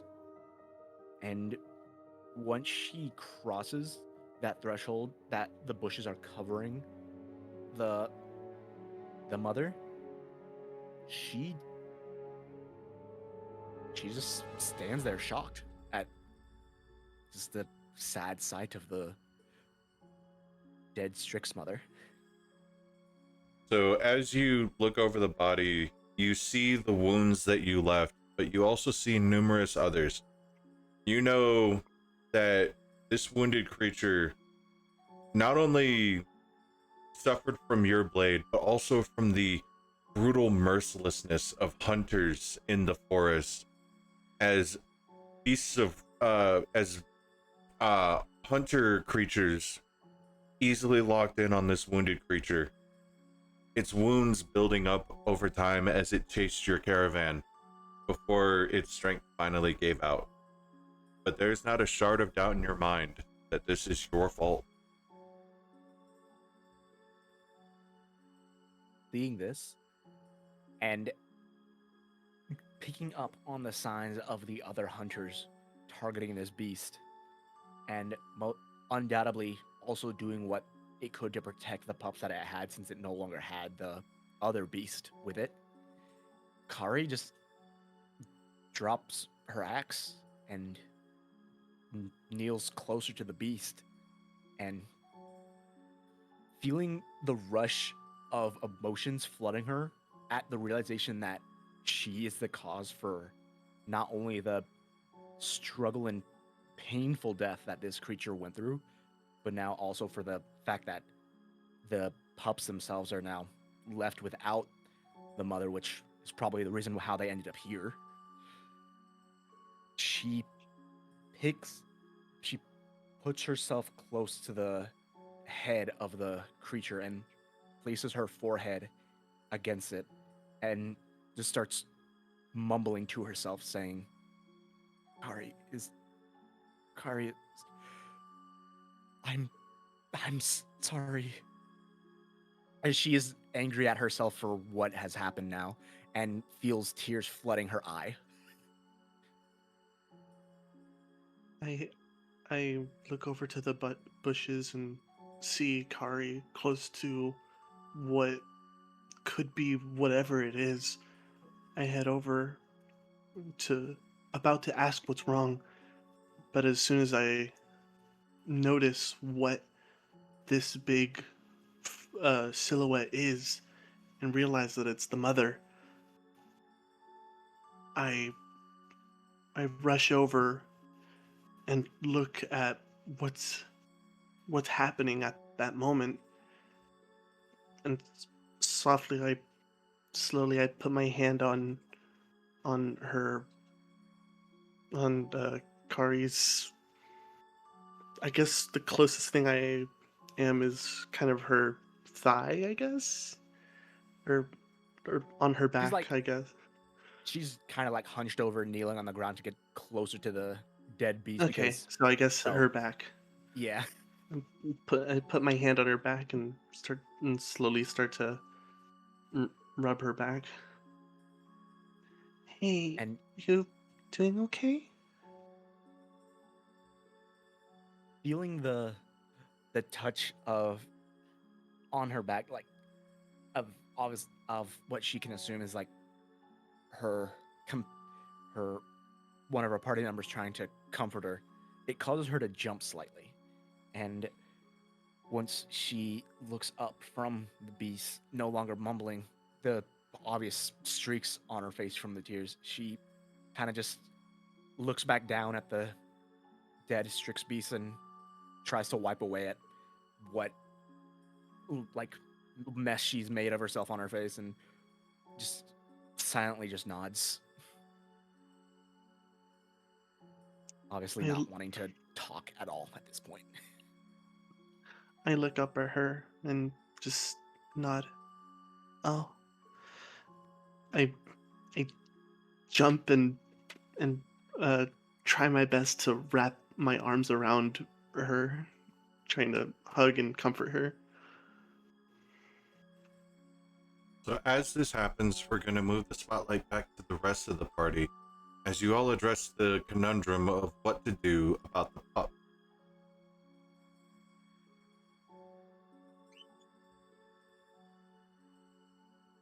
Well, I know I know it's probably not the best option, but I think it kind of be neat to maybe raise them. Yep.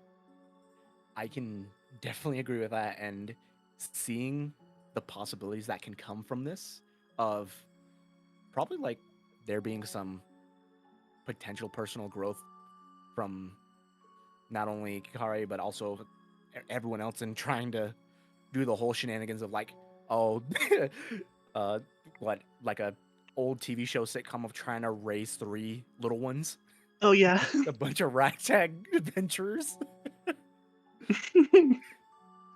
This is when the Full House theme comes in. Oh yeah.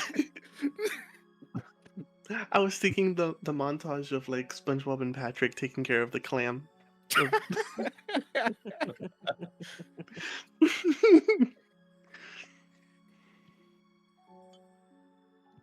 Oh, that's my cigarette done.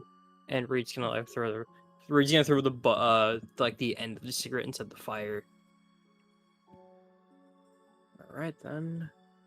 I guess we're raising 3 pups now. Do we have the food for that?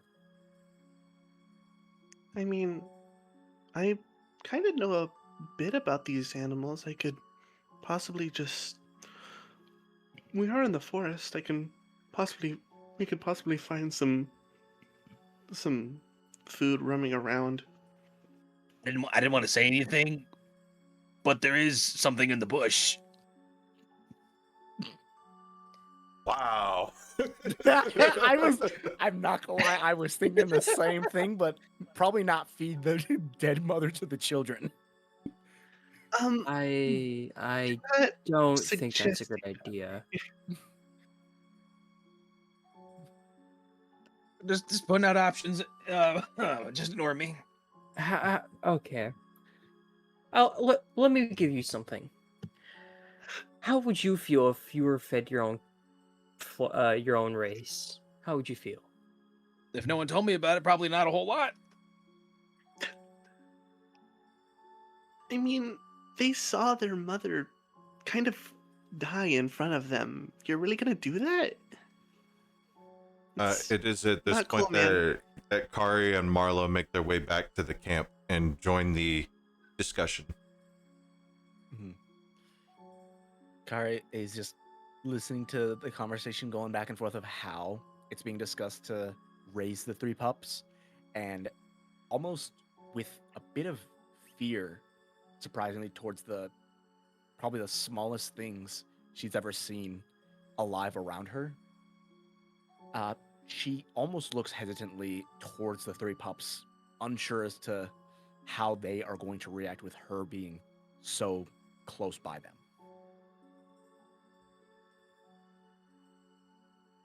All right, give me an instinct roll. Would I be able to argue that I can do this with disadvantage since they had seen me attacking the mother? Yeah. I know it's typically the opposite, but I feel like this deserves disadvantage. Yeah. I was. All right. How is your let's- I mean, stomach, by the way? there's a reason that the Barnacle? pup waited until Barnacle was on watch. So Yeah. it's at this point that I'm going to tell you of another neat mechanic.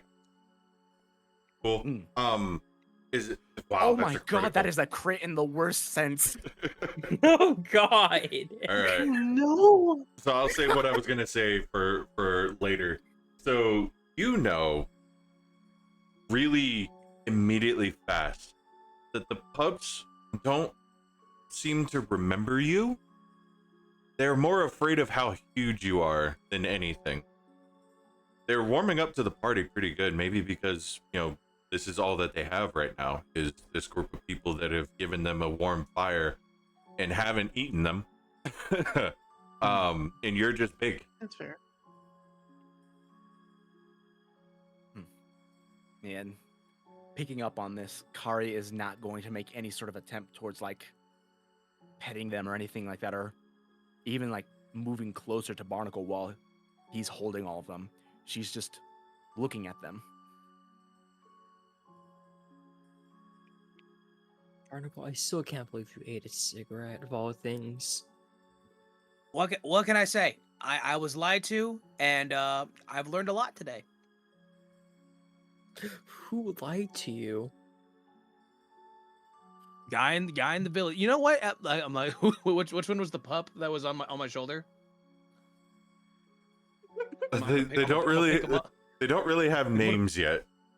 I was gonna say I'm gonna pick up. I'm gonna call you Ripper. Ripper. As you say a name, it kind of playfully kicks its paws a bit as it feels that you're playing with it and it's trying to escape your grasp, but not like thrashing about. I'm gonna jostle him around a little bit, play with them. Like I used to do this with my dragonfly Ripper. I don't have a lot of names. I didn't think of a whole lot of them. You named the pup the same thing as your dragonfly? Don't got a whole lot of things going on up here when it comes to names. Got a very short list. Is your dragonfly fly so alive? No. Oh. He got caught in an electric spell. I forget which one it was. Yeah, he got zapped. This isn't Kari laughing. That's Magnus laughing. Holy fuck! I'm never gonna question that. Yeah, the neighbor apologized, but I still felt bad, you know.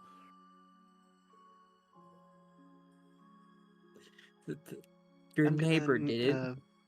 Yeah, I think he was the one who lied to me about the cigarette. I don't think he had my best interest at hand. So as you are talking, the pups take spots, cuddle together near the fire, and before long they are all asleep.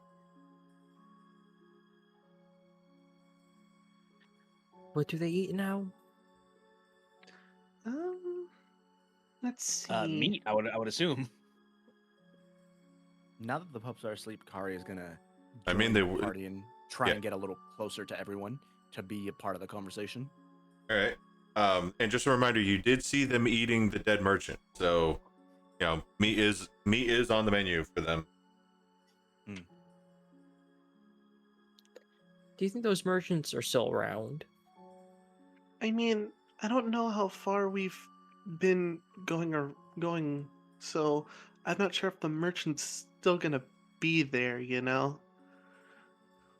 That's true, but I don't feel like being on the menu. I mean, I'm Back pretty on it. sure there's plenty of, like, animals around here that we could just hunt and feed them to it later. Kari believes that would be a good idea.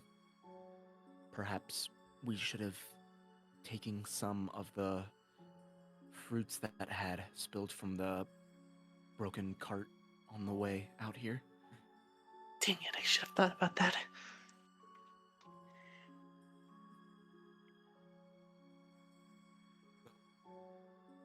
Did we Kari's bring not. any food with us, by the way? Kari just kind of like looks at the like small bag on her hip that has like some basic supplies and like a little bit of food rations for herself, and she kind of just like shrugs. mean, I have a jar of flies, but I was kind of saving that for a rainy day. I mean, that could be for yourself, but You I you have personally a don't. jar. You have a jar of flies. Yeah, you want some? No. Kari is That's it. interested, More but for me? not tonight. He takes a handful of flies, just kind of plops in his mouth. They're like a bag of chips, but flies. Yeah, Like you they're, said, dr- they're touch too. yeah they're dehydrated for the trip. Not freeze dried flies. Oh no, not the jerky flies. I'm just gonna go around the car. I'm just gonna go over here. I'm gonna go like around to the. I'm going to around to the back of the cart so I don't look at the group. Let's. I'll keep watch over here. Maul, I have a quick question. Yeah. For the skills that we have on our sheet, I would like to recall upon some of the stories that I was told about the forest to see if I can recall anything about some edible things that were grown within the forest itself that people could eat at least. Go ahead and describe them. You can make it up. Yeah, I was just wondering if there was like any sort of role I could do to No. recall correctly. Yeah, no roll needed. Just Okay. make stuff up. Have fun. All right. Kari believes that from the stories told by the clan, there should be some safe and somewhat edible plants and fruits that grow along the trees, though getting to them is rather difficult for some due to the height of a lot of these sparkly trees and also tussling with the inhabitants of the silent woods themselves for said nutrition.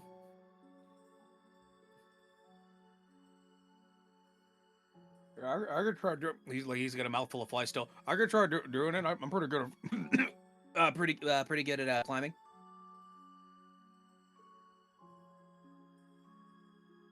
Kari isn't, but Kari can offer to catch you if a slip up is made. Nah, it should be fine. I'm pretty good at this kind of thing. I used to scale the the mountains that are in the swamps actually. There aren't mountains in the swamp. As Nah, he's not like, not in your swamp. there is no mountains in any swamp. How did? Let's go. Huh? I guess I just had to scale them from a different kind of swamp then. I just assumed that was how every swamp was. I'm gonna climb up this tree now. Anyway, That one's a strange one, isn't he?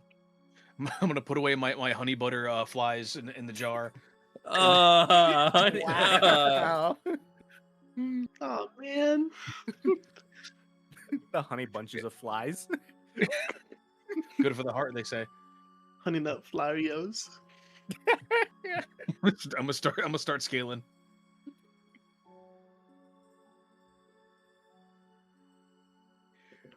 And as I'm scaling, good. I start to just like look around the bushes that are around the campfire. It's like not too far away, but at least where I can see where things are visible. Trying to see if I can find anything that's sort of edible.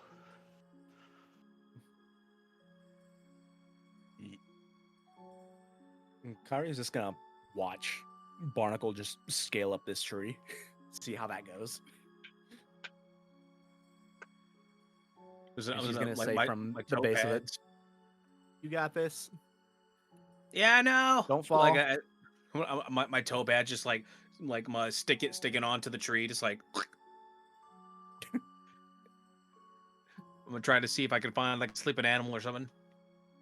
So I'm going to burn a fear, and as you are climbing this tree, you find a tarantula hawk. It is an 8-legged spider with moth wings on the back of it. It is roughly the Fuck size of that. your head. And Oh, as you fuck. reach for a branch, it crawls onto your hand. What would you like to do? Ooh. Oh, I'm gonna first do a quick little smile and just Oh. and I'm just gonna try to just slowly hang from my hang with my feet. And just gonna try to maybe like quickly stab it in the face. Oh, okay. Since we don't have a target, you can go ahead and do a manual attack roll by just clicking your weapon, and I'll take it from there. All right. Fear is right. Yup. A 16 with fear. Fear, yeah. So you go to stab this creature, and as your blade punctures it, its fangs sink into your hand. The bite startling you, and you start to fall from the tree. you just hear. You hear what? I didn't catch nothing came through on my side. Yeah, It clipped. Well, then yeah, like that was me screaming.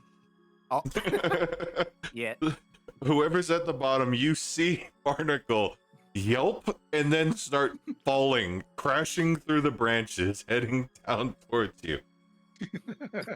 This is why Kari stood at the base of the tree watching out. She was mentally prepared for this and is going to hold out her arms to catch the falling barnacle. You just hear me you just see Barnacle hitting each branch like ah.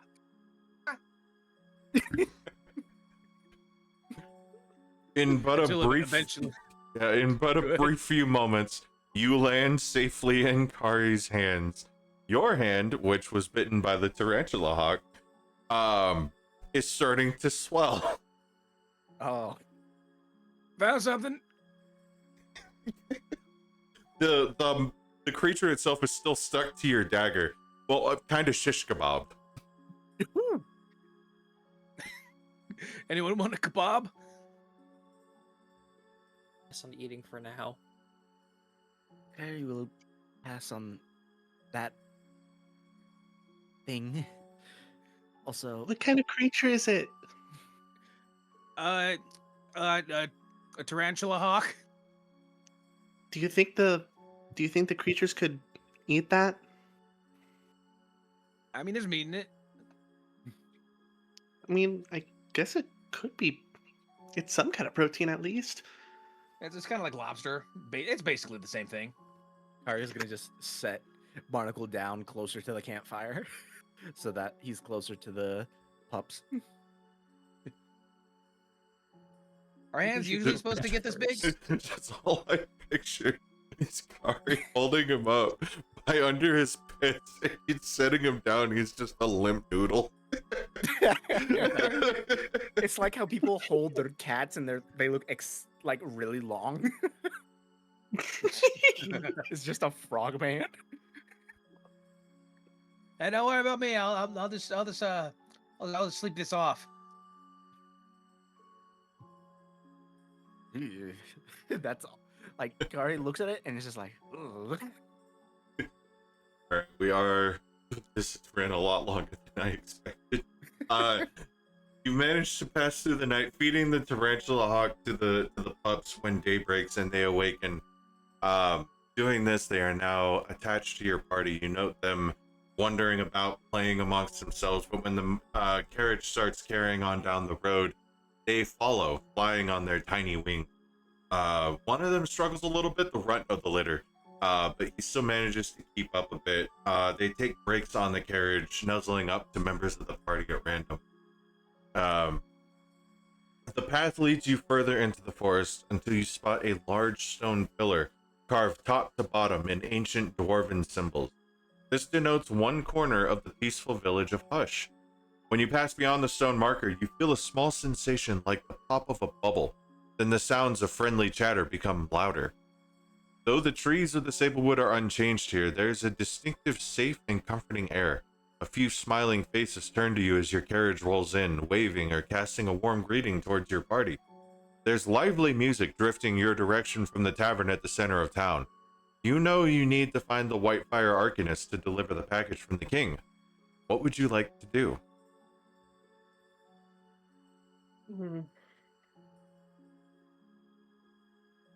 I'm going to.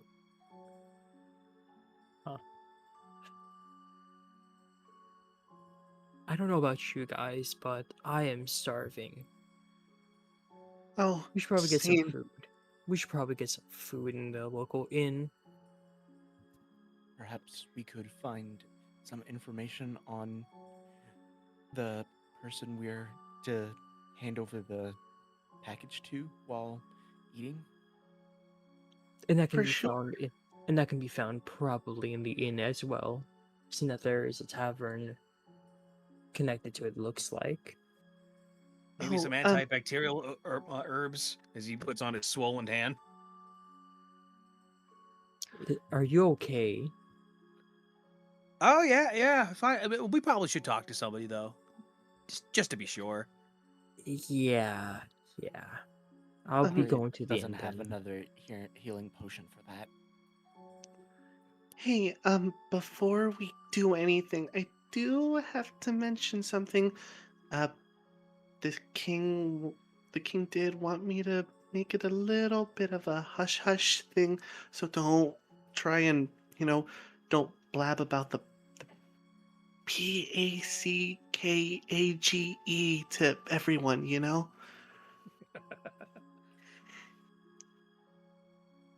Oh, Kari's just gonna yeah. like blink with her one eye very slowly.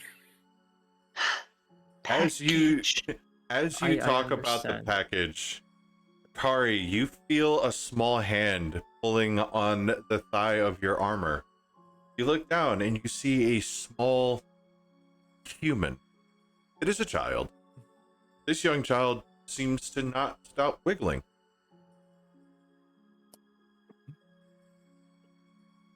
Hello, little one. What can Kari do for you? Hey, I heard you talking about needing a place to stay, right?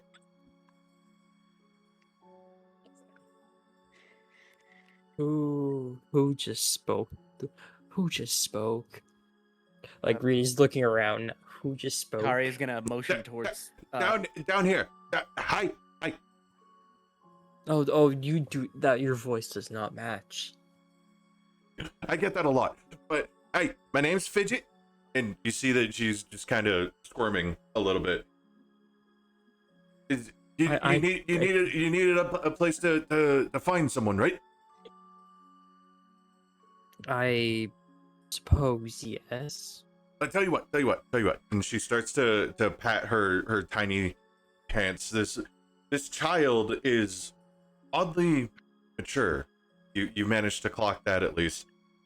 For one handful of gold, I could point you towards someone that knows the ins and outs of this town better than anyone. What do you say?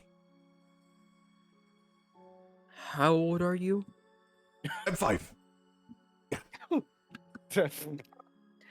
You're 5. Yeah, what about it?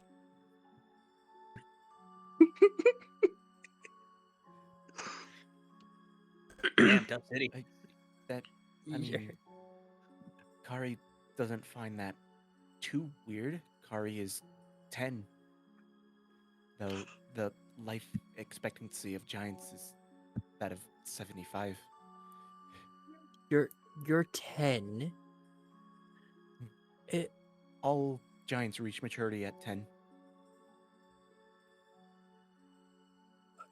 I need to go to the tavern after all. Anyway, we have a deal or not? And she starts like bouncing from foot to foot, almost as if she's in a hurry. In her hand, you note that she is holding a very tiny torch. Okay. I'll go with you. I'll pay however much you want. I'll go with you. She holds out a tiny set of hands, reaching out for the gold. Payment first. Location first and then payment. Ah, you're a stickler, aren't you? You see her think for a second. Says, fine. Go to the tavern and you're going to speak with Lausa.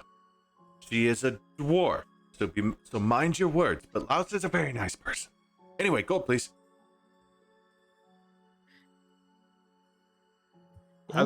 Reed is gonna fork over whatever gold he has in his pocket.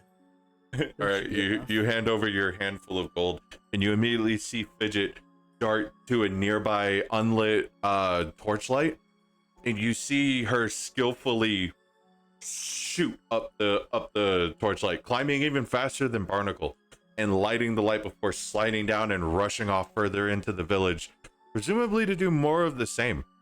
Barnacle, you might be a little jealous. This person put your climbing to shame. Damn. Beginner's luck. You know what? Barnacle, I have a weird feeling you're really good at thievery, right?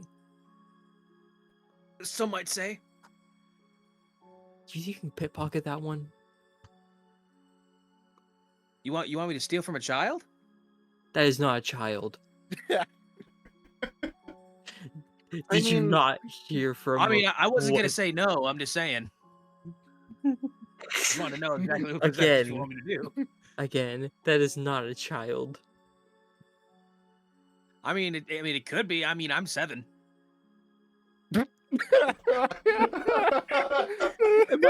Am I the Am I? am I the only one here that is of normal age? Normal for your How old race, are yeah. you? I am 23. Gunk.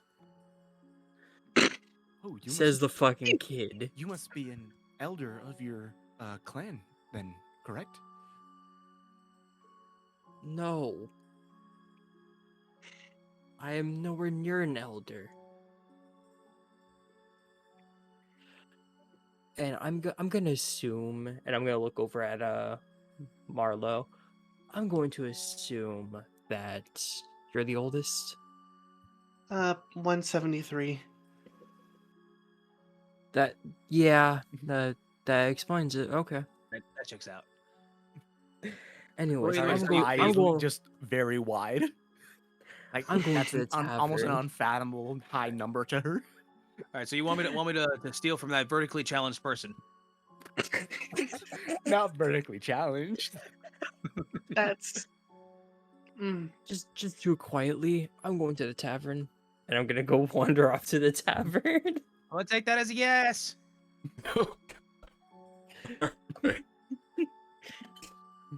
All right, I guess we're meeting up at the tavern later. We be careful about your hand, Barnacle. Kari says as like Barnacle's just like scampering off to go rob a child, or quote unquote child. Rolling hand, dragging behind him. So, Barnacle, we're gonna follow you on this adventure. Sure thing. You scamper off in a rush, following the trail of this admittedly very quick child. It takes you some looking, but you manage to find them as they scale down another light. Their eyes lock on you as you approach, and they're like, "Hey, is there anything else I can help you with?" Yeah. We were trying to ask a little bit more about the innkeeper you were talking about earlier. Oh, Lausa, yeah. Very nice lady. Very wonderful beard. Very wonderful. Oh, okay, a beard. Sorry, Okay, what? okay. I'll make sure Yes. to look out for that.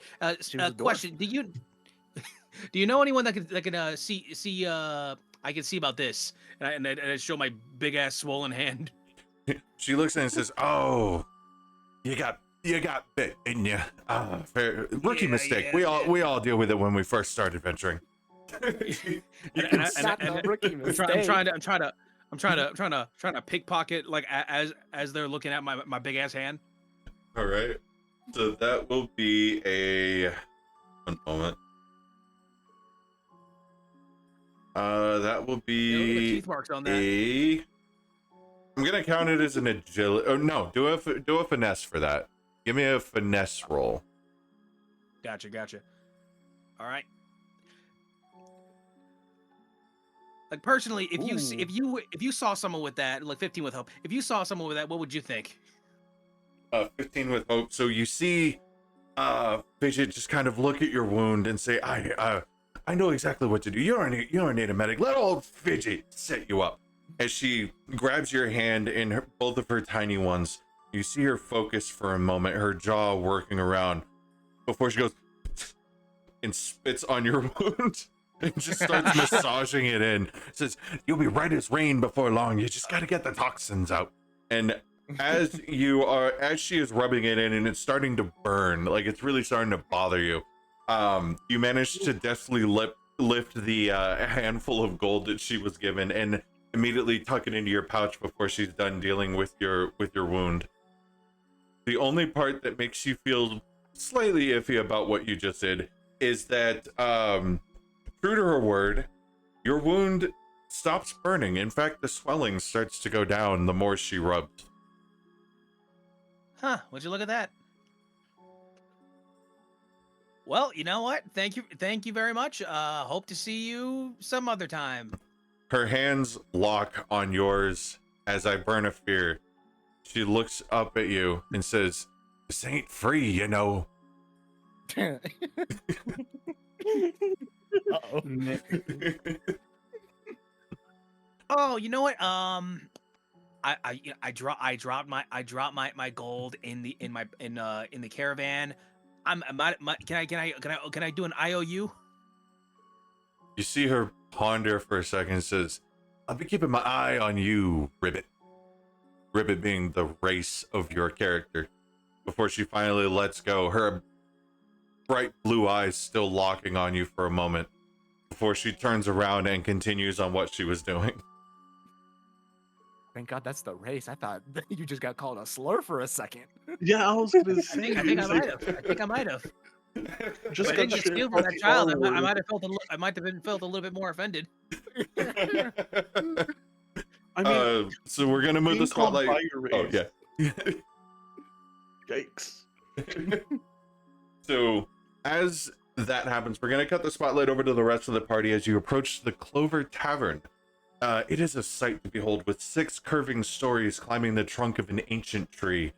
This is the heart of the community, always crowded with music and good-natured conversation. Newcomers to the bar must take off their shoes and hang them over a line that stretches across the bar's ground floor. Inevitably, by the time the visitors leave, their shoes will be shined and filled with small trinkets. As you enter, what would you like to do? Well, first I off, take would- off my shoes.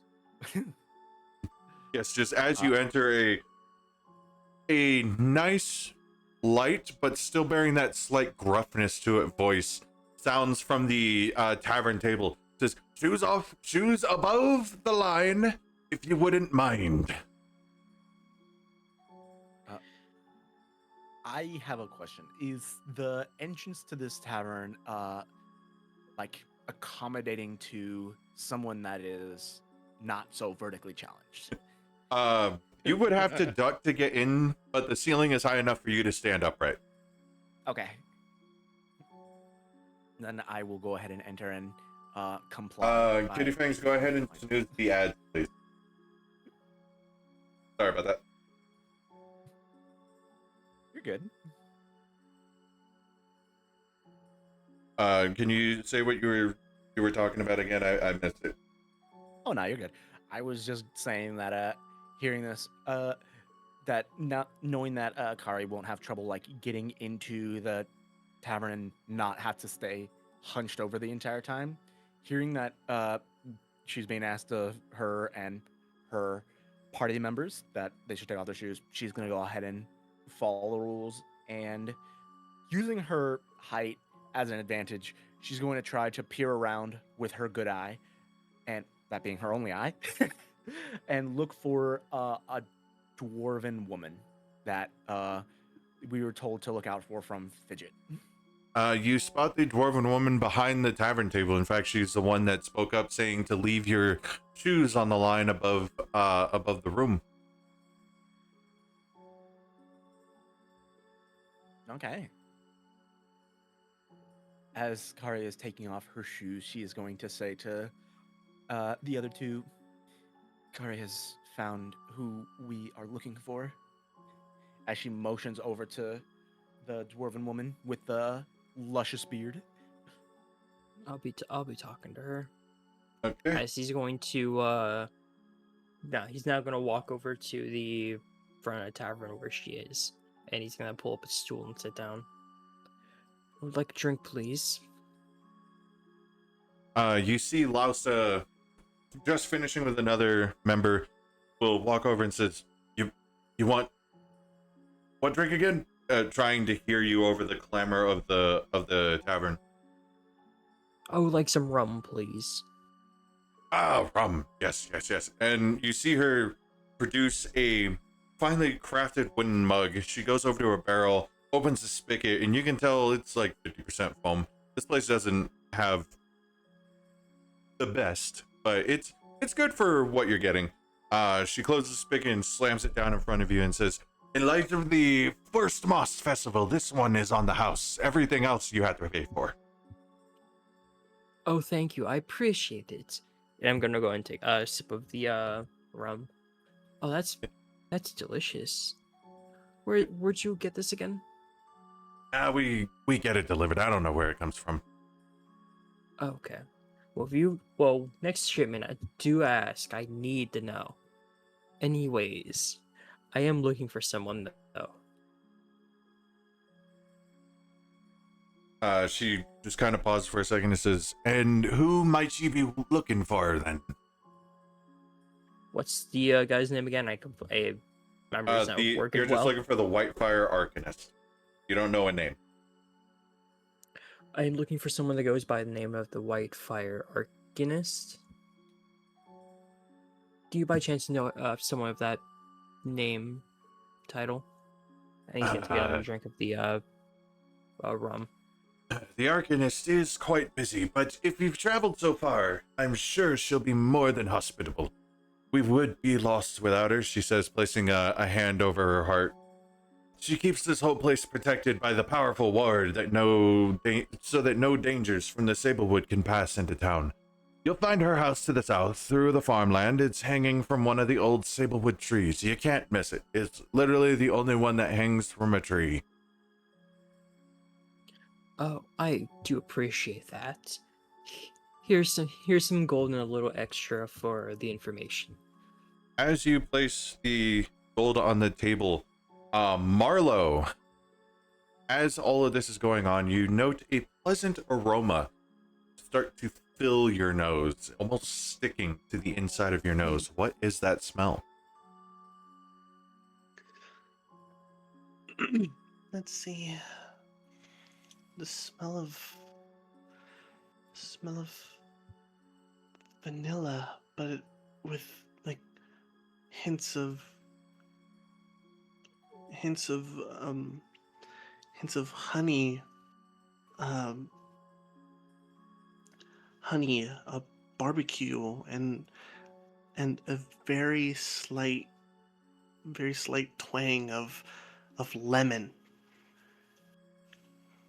It is No, wait, at this stop. point, as you are embracing this fragrance, almost seeming to draw you towards the kitchen. The front doors of the tavern burst open and in comes Barnacle. Barnacle, as you walk in, you note that this place is full of a myriad of people, a whole bunch of different lines of people coming together to form this community, and they have some strange routines, some strange customs unique to this village. What is one that you noticed? I noticed that a lot of them are wearing bells around their ankles.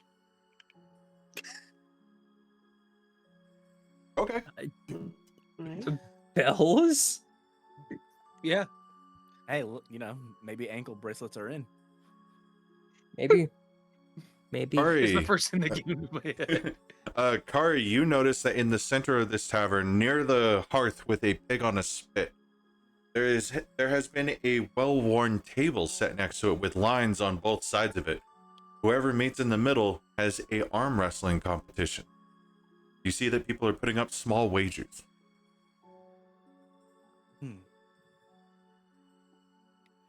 Kari is gonna go ahead and look to her friends that now that everyone has gathered in, she is going to lean down a bit and whisper to everyone.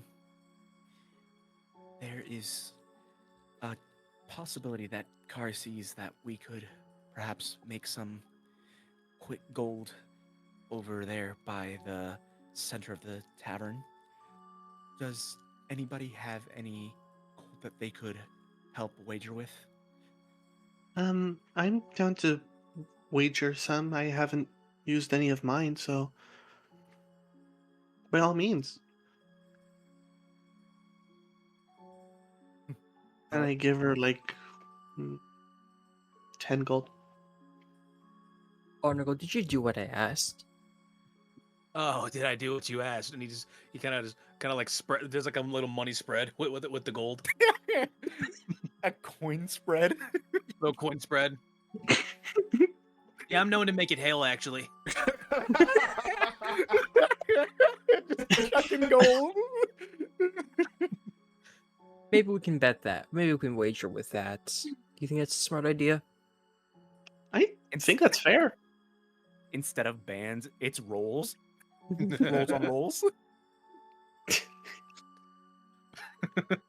This is further illustrated by the currency system in Daggerheart. It is not individual coins that are tracked. You know how like you have the gold coins, the silver coins, the platinum, all that. Instead, in Daggerheart, you get handfuls. You can track up to you can track your handfuls on your character, and every 10 handfuls is a bag, and every 10 bags turns into something else. I don't fully remember, but yeah, Wow. so instead of like, oh, I put down 10 gold, it's like I put down a handful of gold. It turned to a gallon. That is a very Maybe a interesting bucket of gold. currency mechanic. Oh, that's what Oh. basic supplies are. I thought that was just like, oh, like I that's clicked what that you would carry twice, your okay. rations and everything in. Gotcha. Nice. Well, we could start betting to get money.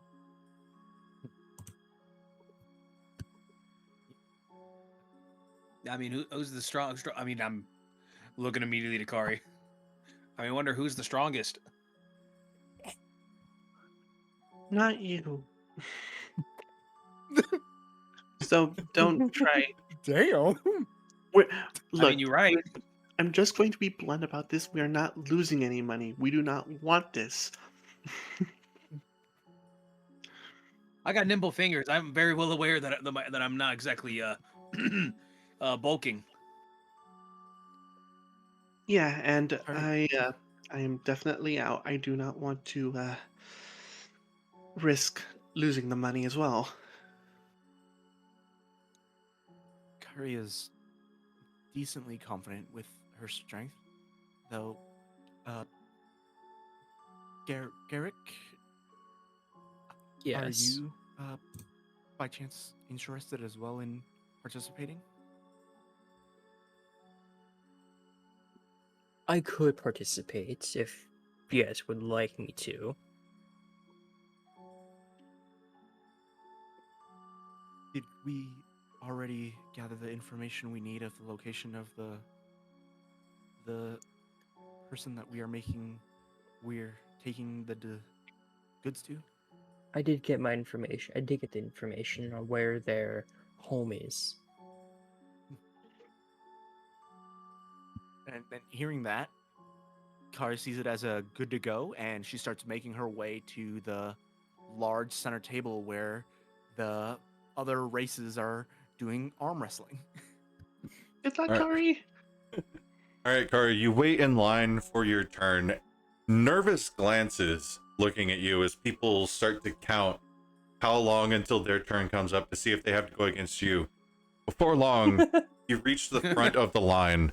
You have to kneel down and then hunch over to be on this table. Your first opponent is a wild-born dwarf, very similar to the tavern keeper. The only difference is that this one doesn't have boobs because this one's a man.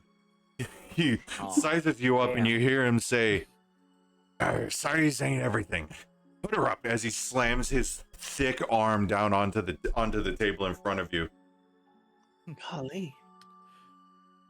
Kari places her arm on there as well, and in preparation, she says, Kari recognizes you as a strong opponent. All right, so I'm gonna have you make a strength roll, and you have to beat a 14, otherwise you will lose a handful of gold. All right, let me see.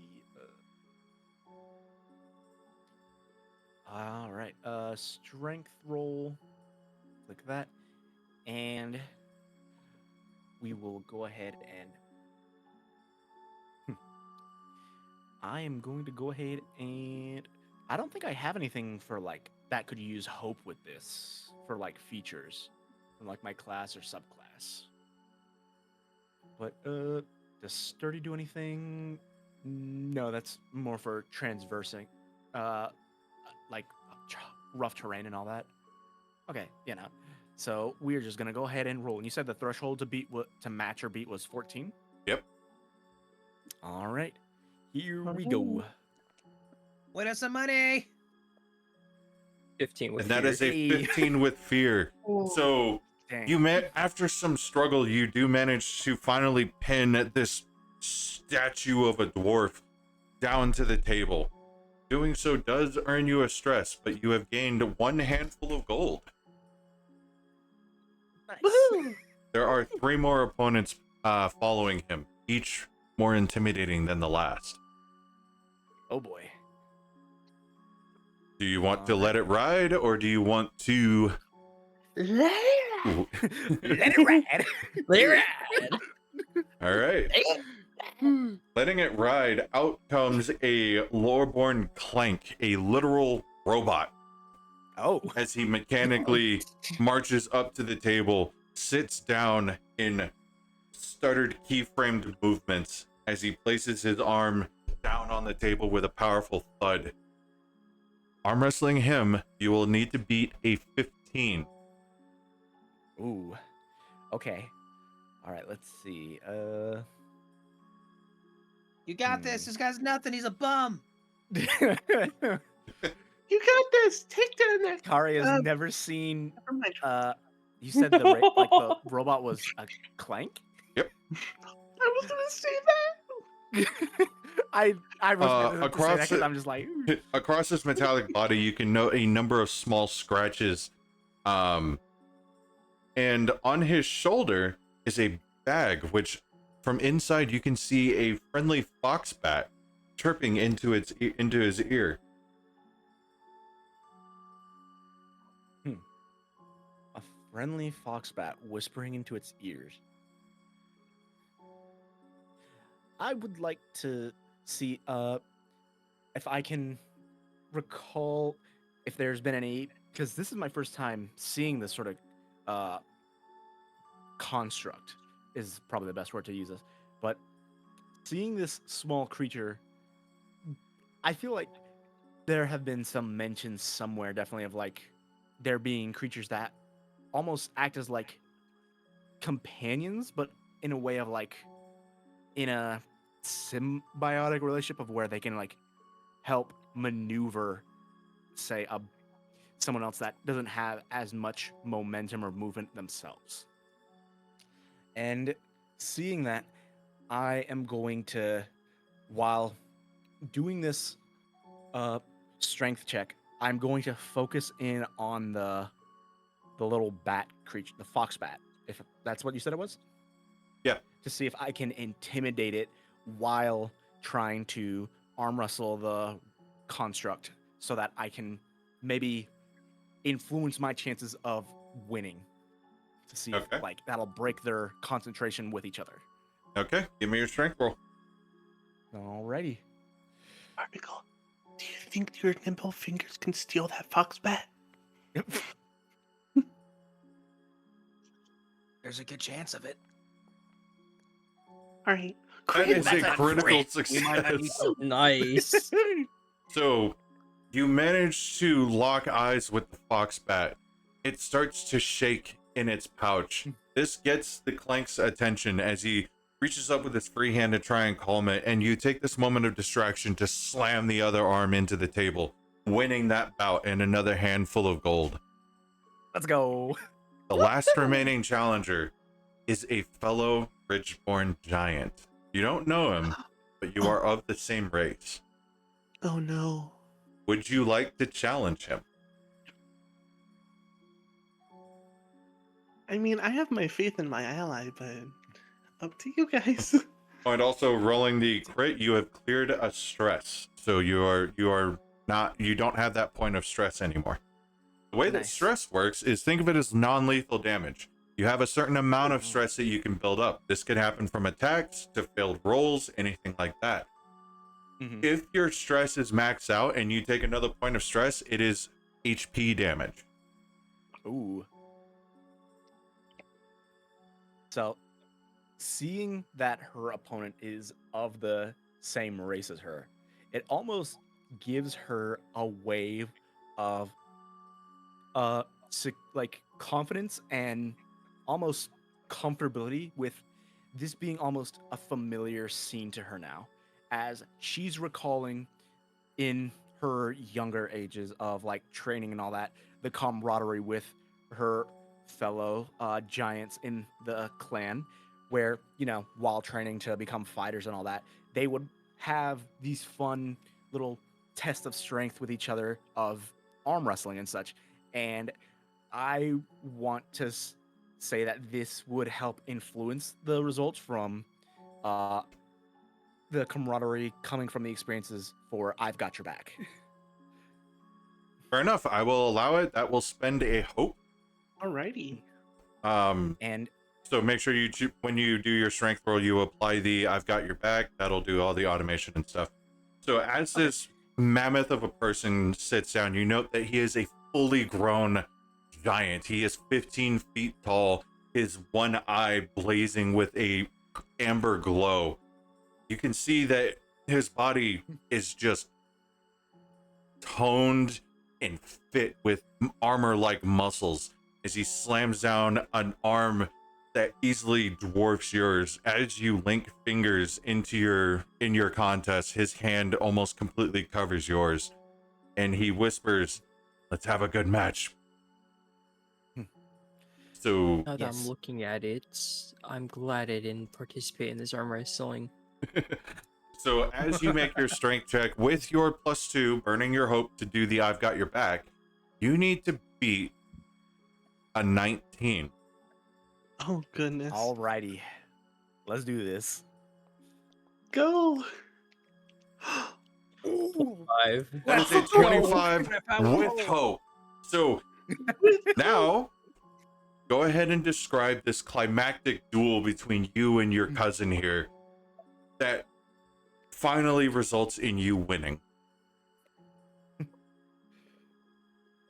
As the going of back and forth, like at points there time where it seems like neither arm is moving, and then moments where she feels herself going back and then pushing forward again, she looks at her fellow giant and feels like that of a confident smile growing on her face, and she says, "Kari of the Nyx clan, I see you as a strong ally."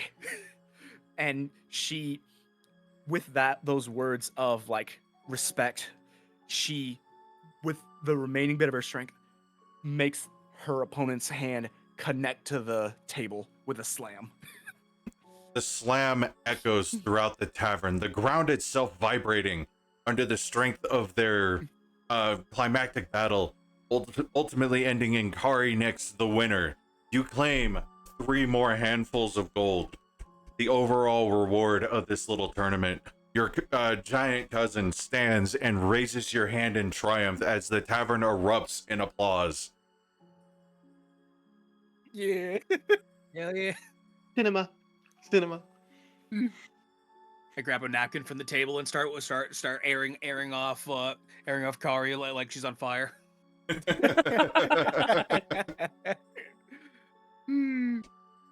Hell yeah. Barnacle, The little as you one are got the watching win. these events go down, you feel one of your handfuls of gold disappear.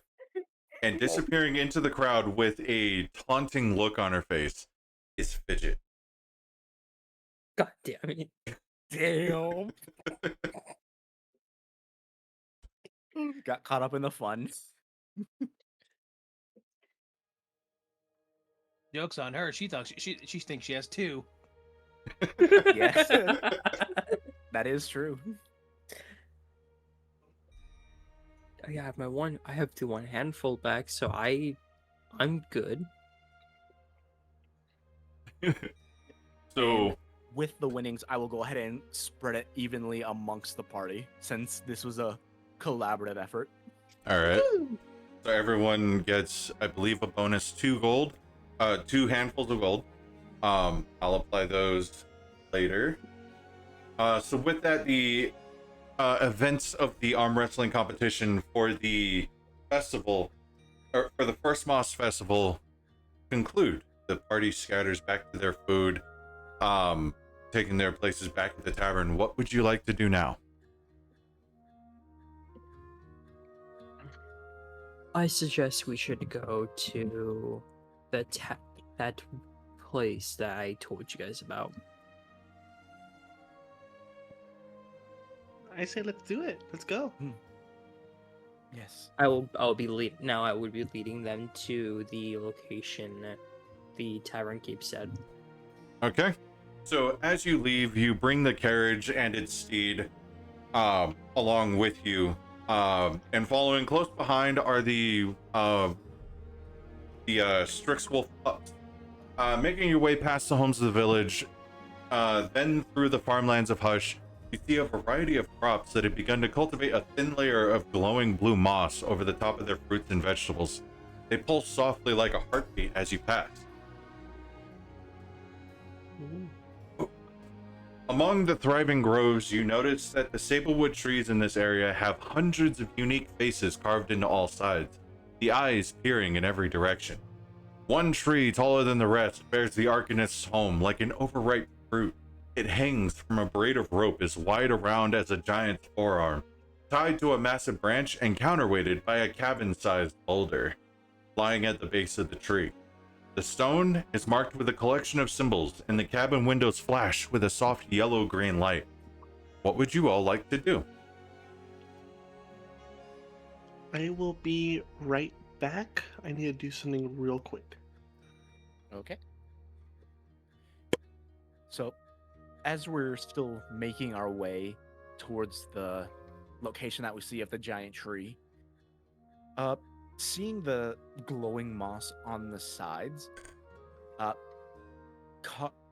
Kari is gonna, while walking beside the carriage, she's gonna move a bit closer to the growing, cultivated plants, and try to pick one up to go ahead and give like a little taste to see just if the look of it, Matt, is equal as alluring as potentially the taste of it.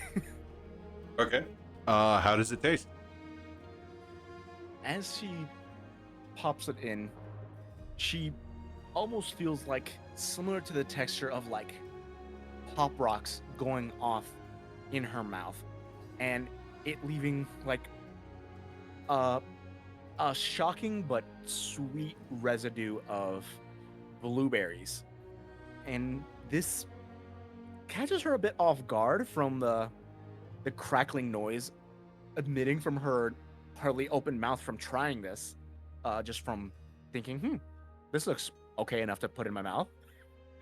And she is going to pick up a couple more of them and hold it out towards her companions and motion towards them like this may be good for the pups, but she herself isn't comfortable enough yet with trying to interact with them and feed them.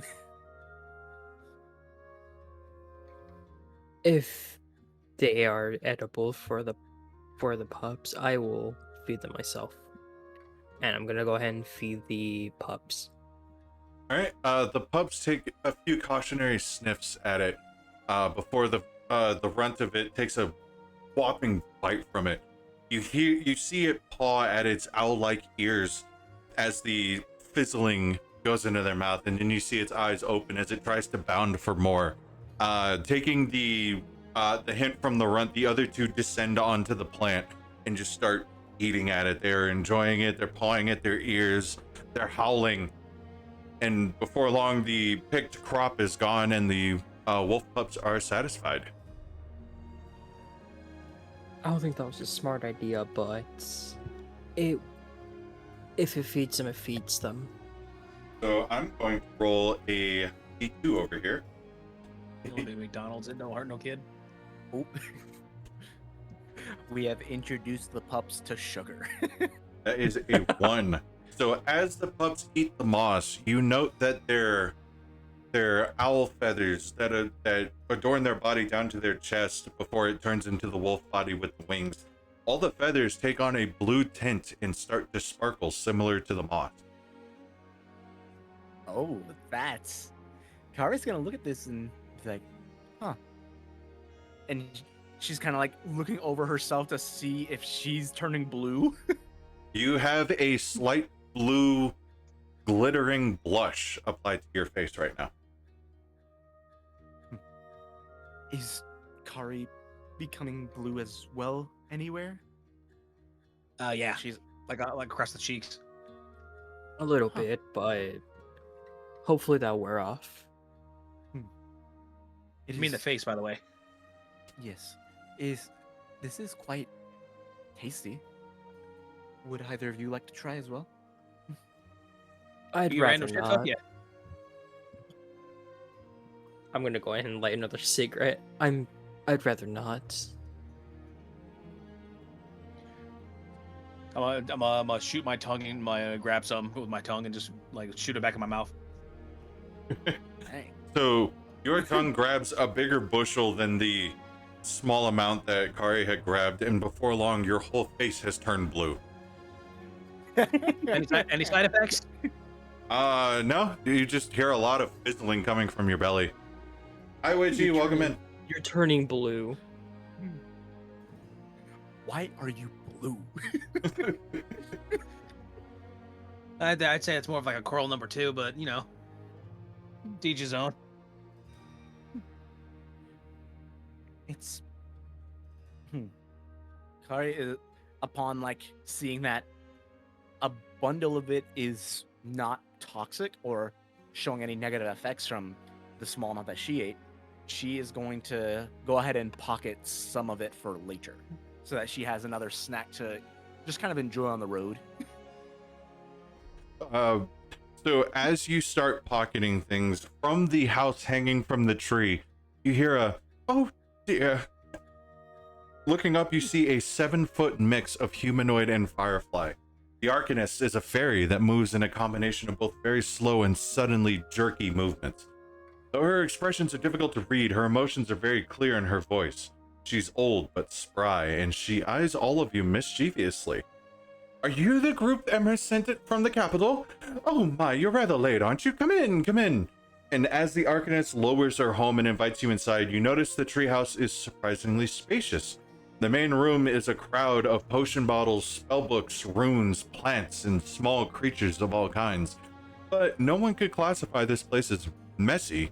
It's clear that if anyone moved a single item even an inch, the old fairy would notice.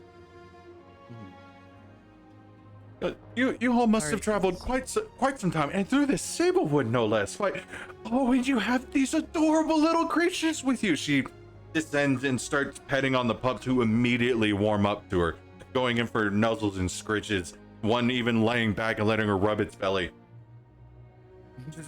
You I surely wouldn't must want tell to me do about that. your adventures. Where do I start? It was a long one. As he's like, as he puts this, now, he pretty much puts the cigarette out. I'm assuming I can't smoke in there, but that'll be a different time. Where do I start with our adventure? Oh, we had a interesting one. Kari is very surprised by the amount of, like, the proper term would probably be bandits, perhaps. And as she's speaking, little specks of blue sparks are like coming out of her mouth from the residue of the blue moss that she ate. Almost mimicking that of like a baby dragon trying to like spit fire. This elderly creature looks at you as the sparks come from your mouth and says, "Up, up, up! We do not talk with our mouth full." And she wags her finger as your mouth immediately closes. Swallow your food, and then you may speak again. Then she looks at Garrett and says, "Thank you for being so considerate about the cigarette smoke. Please refrain from smoking within my home. I rather like the smell." At that point, a waft of vanilla and honey hits all of your noses as the house itself opens as if it were a blossoming flower to let you inside. I'm gonna go ahead and go inside. Kari's gonna swallow whatever remains of the blue moss that she had in her mouth, and so that she can properly open her mouth to speak. As the food is gone, your mouth relaxes. You're able to talk again. As you are entering this fantastical treehouse, you see the Arcanist wave her hand again. Sparks fly out almost like miniature fireworks as the carriage and steed are magically levitated and placed into the treehouse. She then extends her firefly wings and flies over as everyone enters.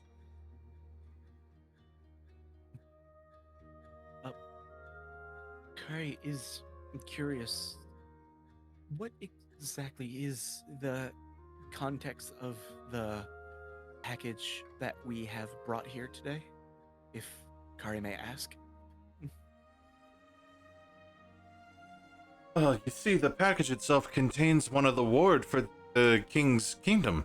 I'm sure a magic user like you must have noticed that the ward has been less strong as of late, and this is the cause. She motions to the giant crate that the carriage has been carrying.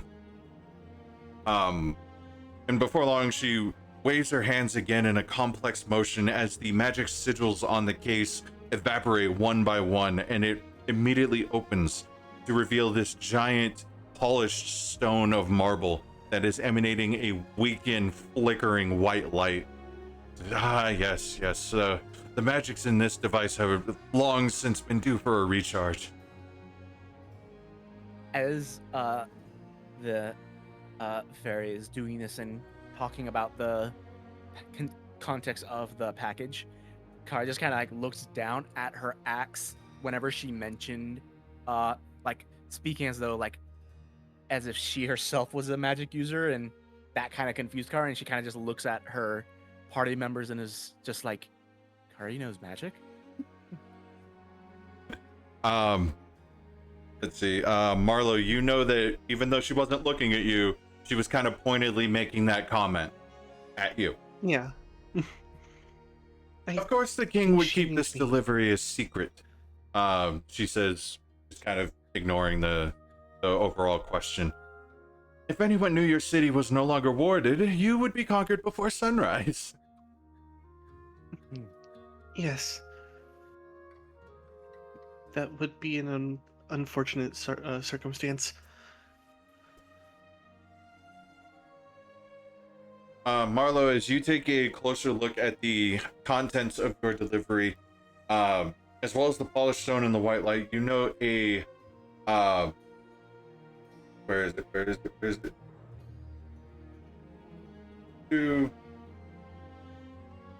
You see the face of a lion carved into it. You recognize this as the keystone for the keystone of the capital city's main archway.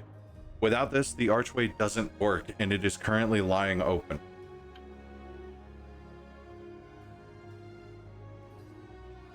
So, this thing really is necessary. We need to get this thing recharged as soon as possible. Agreed. As the Arcanist waves her hand again, you see the treehouse open up once more as she moves the carriage out onto the open field and says, "We must travel to the open vale to revitalize the ward, but such an effort of magic will attract dangerous creatures from the darkest reaches of the Sablewood. I'll need your help." And Marlowe gets on one knee. Yes, you have our hopefully our collective word to restore the stone's power. Seeing this, Kari is gonna try and do the same and nearly stumble over when trying to get down on one knee to mimic the action of respect. Reed isn't gonna kneel. You're just gonna stand there and wait for where they have to go now. I'm gonna kneel. He's gonna kneel because he sees everybody else doing it.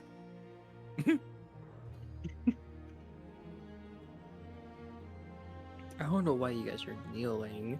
It's not. I'm sorry, it's not my thing. Oh, I don't know. you don't have to. It's just my sign of respect. I then stand up and brush off my knees.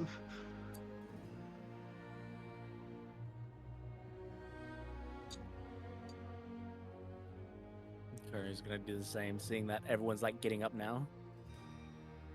Just like, and I'm assuming that because this is a magical tree and you mentioned that it's a lot bigger on the inside than it appeared, there's no problem with me standing at full height to while this is going on. No, you're fine. Okay.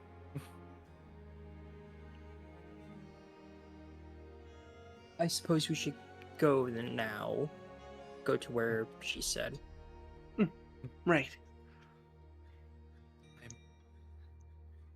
Kari's always ready for a new adventure.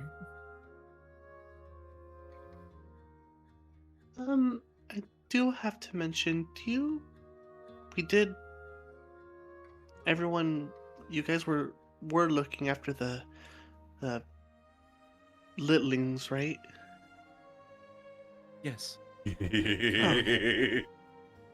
Kari had fed them some of the glowing blue moss, and a part of their feathers had turned blue.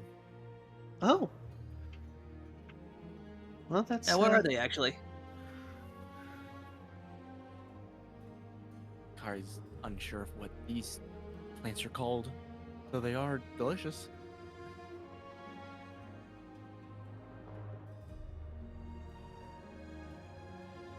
Kari's just gonna go ahead and hold out a bundle of it that she had put in her pockets for later, and offer some to Marlo. Well,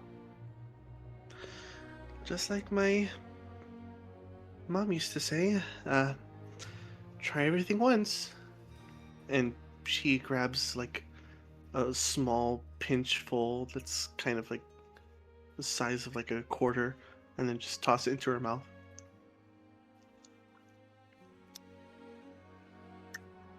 How am I the only one who hasn't ate them?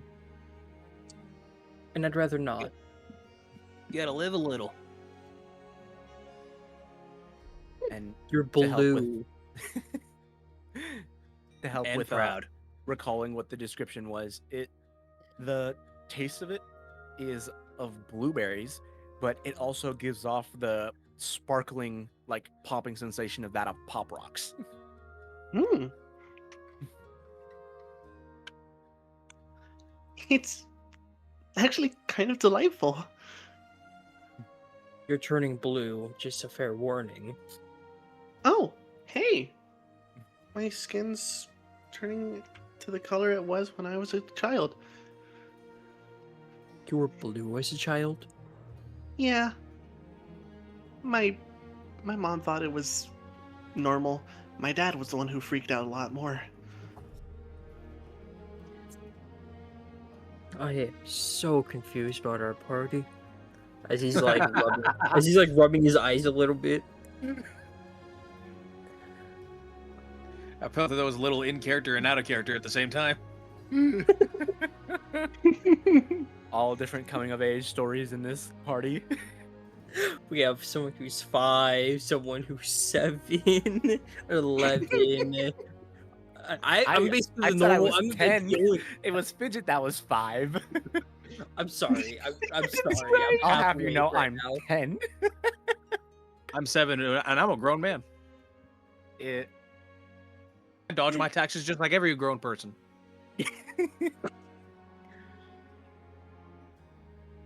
I see now. Okay.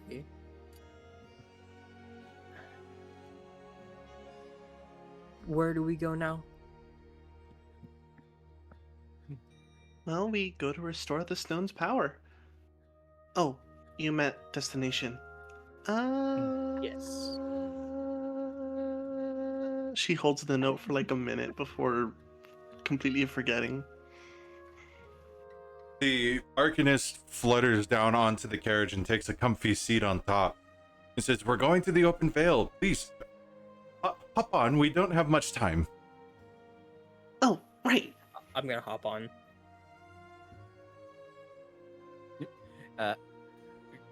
Kara's gonna kind of just try to hunch over and get into the back of the carriage. I was gonna say, Kari, please don't jump. Kari takes it literally, destroys the carriage. Campaign over. Damn. I jump on the carriage and accidentally break the marble. Yeah, our pilgrimage is over. Yep. We're Oh, crawling sorry to the guys. side like a Ruin the gecko. quest. On direction from the Arcanist, your carriage eventually pulls into a mysterious clearing in the shape of a perfect circle, the only area of the Sablewood you've seen without trees to block out the sky.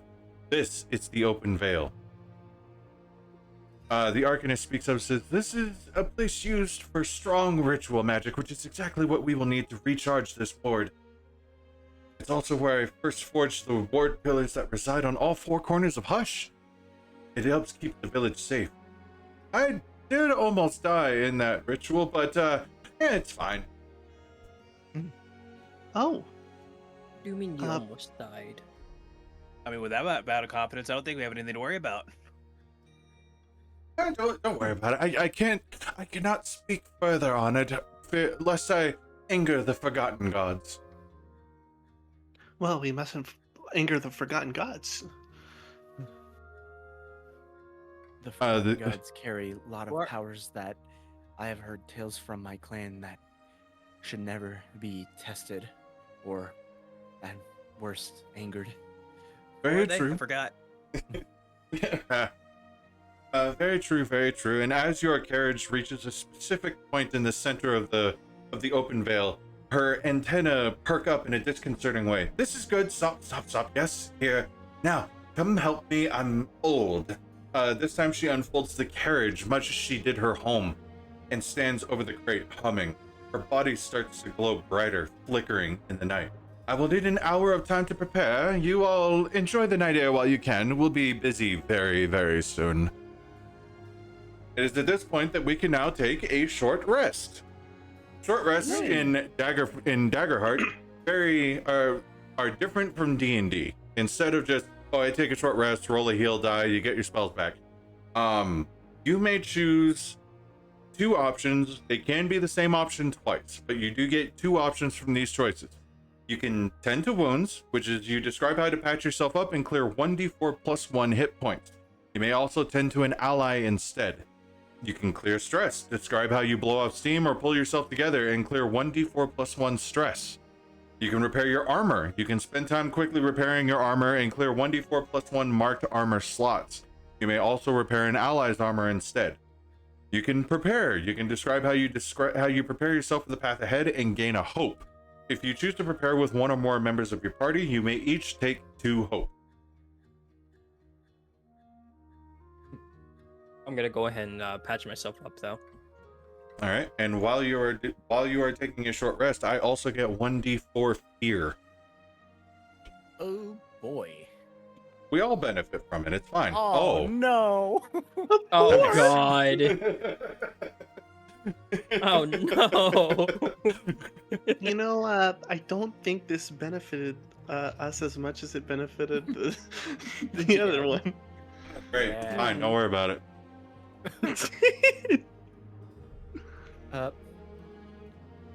Kari is gonna go up to Garrick while everyone is, doing their thing to rest and everything, and she is going to say, Garrick,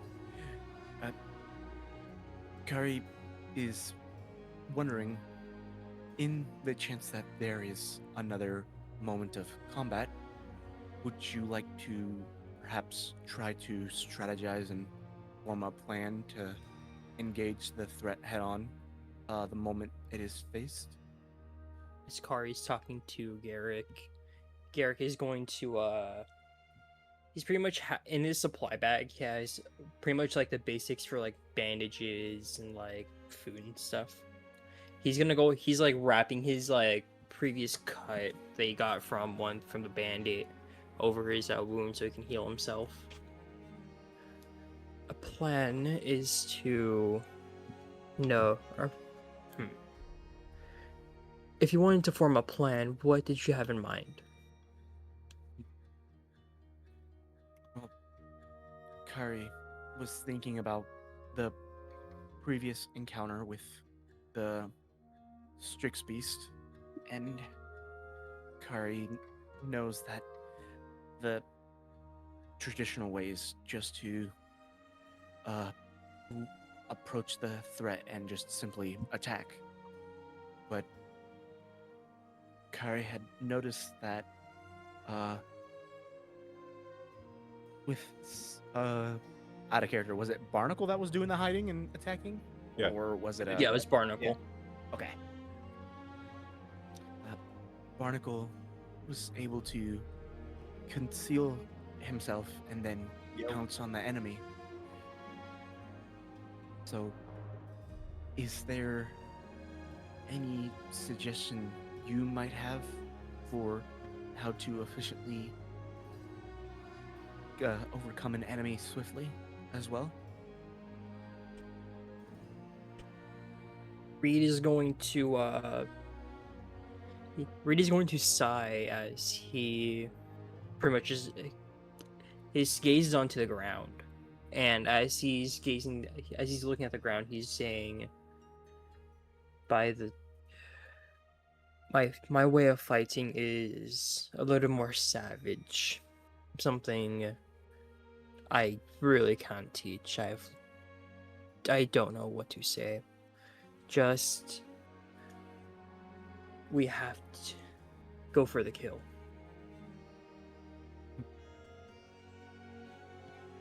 That's all you can really do. Just go for the kill. Okay. And with that information, Gara is gonna use her short rest to plan for whatever battles may be ahead, and in that moment just gain back some hope. Okay. And you said I would be able to do that twice by chance? Yep. Or okay. So I would get 2 hope. I'm healing myself for 1, and I'm gonna be repairing my armor. How I'm repairing my armor is I'm pretty much buckling out the dents in it, and all around just patching up whatever I could with the materials I have on me. Okay. And for that, I roll a d4 plus 1. Yep.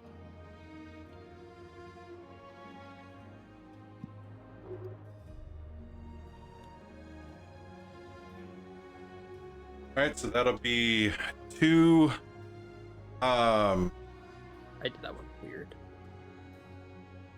Okay, so that'll be 2 armor slots, so your armor is clear.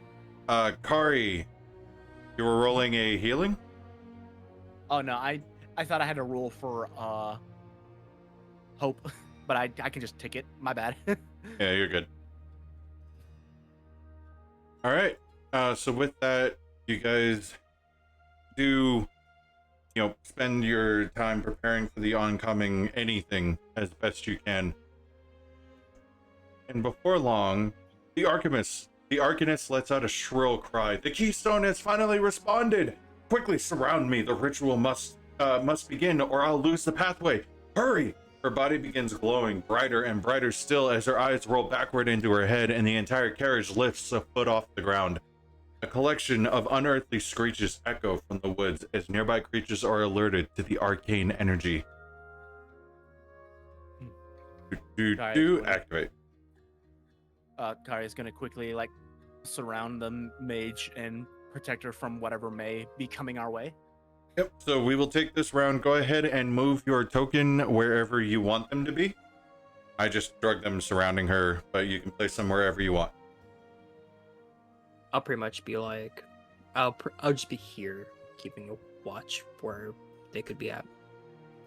Yeah, I will go ahead and do the same, having a similar space in between, because that's still considered very close. So, with my no, not unwavering. Is it Iron Will? No. Where's my frontline tank? No. Unstoppable? I thought there was an ability that I had. Oh, there it is. I am your shield. Let's see. What does it say?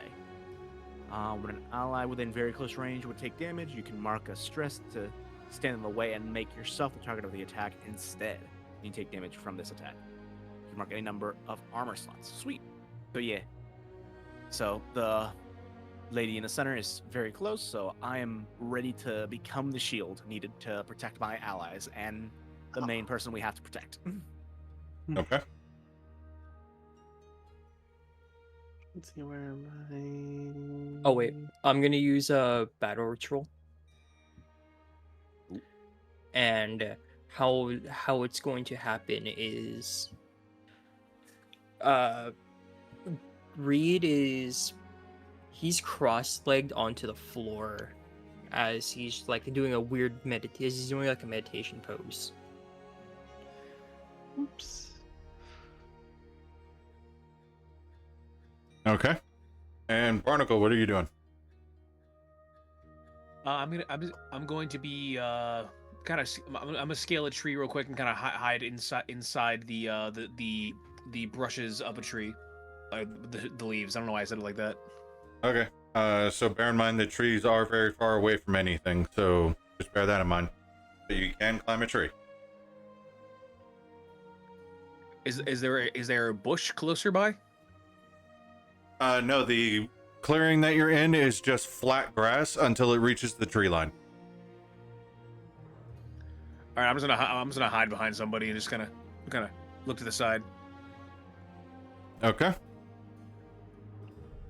Give me a finesse roll, please. Go ahead. Sure thing. I'm Sure thing. scared. I got an 8 with hope. Nice. All right. So you do manage to kind of tuck into the shadows a bit, kind of hiding near the carriage. You manage to pretty much hide under it, I guess. Hiding in the shadows, no one can really see you. You then feel a rumble as 4 ancient skeletons emerge from the ground, disturbed by the forces of magic being used by the Arcanist. In the distance, 2 forest wraiths float ominously towards you. I'm going to start a countdown for the ritual. The goal is to hold off the enemies until her work is completed. Let me place down there, there, and there. Jeez. Very sharp enemies. Leave me alone. Sometimes it doesn't apply the token that I made. It's okay. Try my best. They're very sharp. Watch out, they can cut you. I mean, yeah, they got swords. Do they? Oh, they do. I was assuming that that's what they were, swords, and not just their bones, producing out of their body. Watch out, he's got a stick. They are all armed with rusted swords that they had kept with them in death. Enable dynamic ring, save that, yes.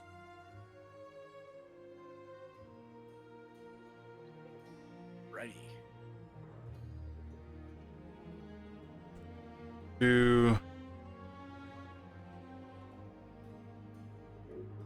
So, these enemies around us are the, what is it? Skeletons. Are these also skeletons on the farther side of us?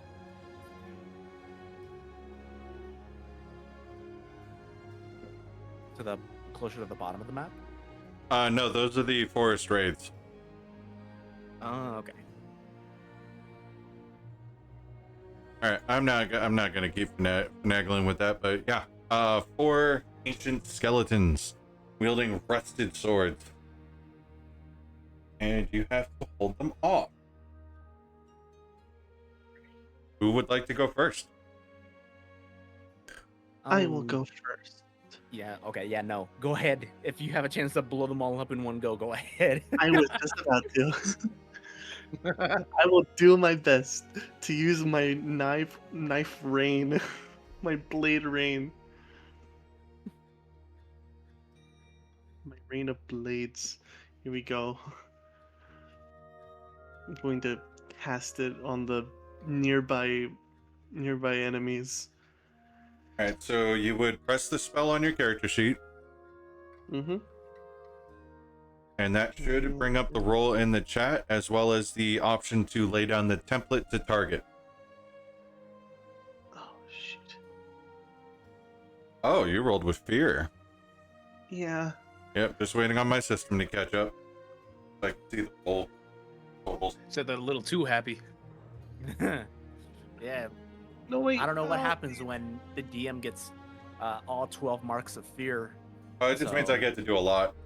So on an 18, you do manage to do it. So you already placed on your template. So any targets in here, mouse over them and press T, and then press roll damage in the game chat.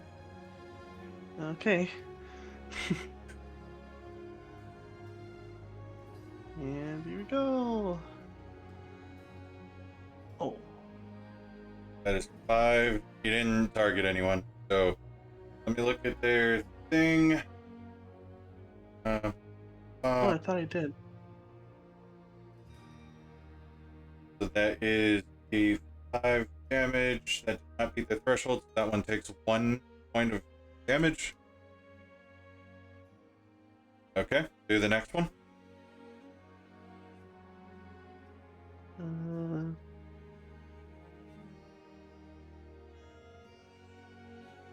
I'm sorry, roll again, or No, mouse over the next target and press T. okay. T. Okay, now press the deal damage button. All right.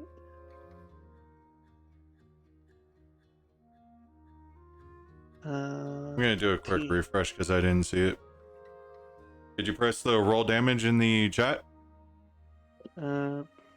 Oh, roll damage. Yeah. Here, I got you. So that is 3 hit points. So your swords shear that one to pieces. Now we're gonna do this one. Damage. That is 3 hit points, which kills it. Nice.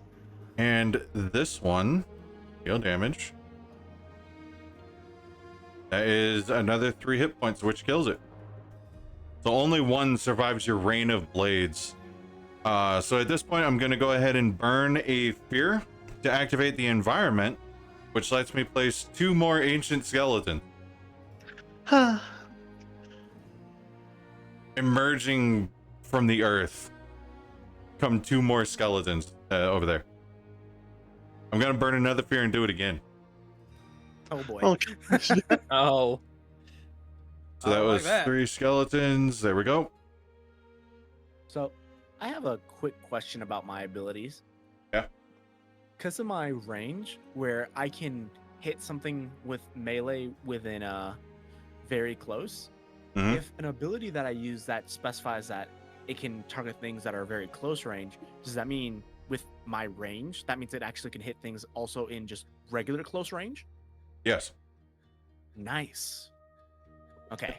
Also, because you rolled fear with your rain of blades, that brings out Mm-hmm. 2 more ancient skeletons. Oh, Oh, hi. this world one's about to go crazy. Because it's gonna be needed. Ooh, it's a party, I guess. All right, who's next? I'll go I next. will. Oh, alrighty. Reed is going to look over and see the 2 skeletons right next to him. And he's going to go ahead and attack the one that is right behind him on the top right. All right, mouse over it and press T to target, and then do your thing. Gotcha. Oh, I will be rolling with a fable. Is that right? With a fable? Yeah. I think that's right. Now, I do not know what a fable is, so can you explain that? All right, one moment.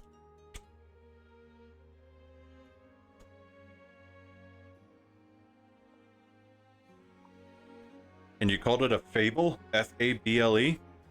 Faffable. Oh, faffable?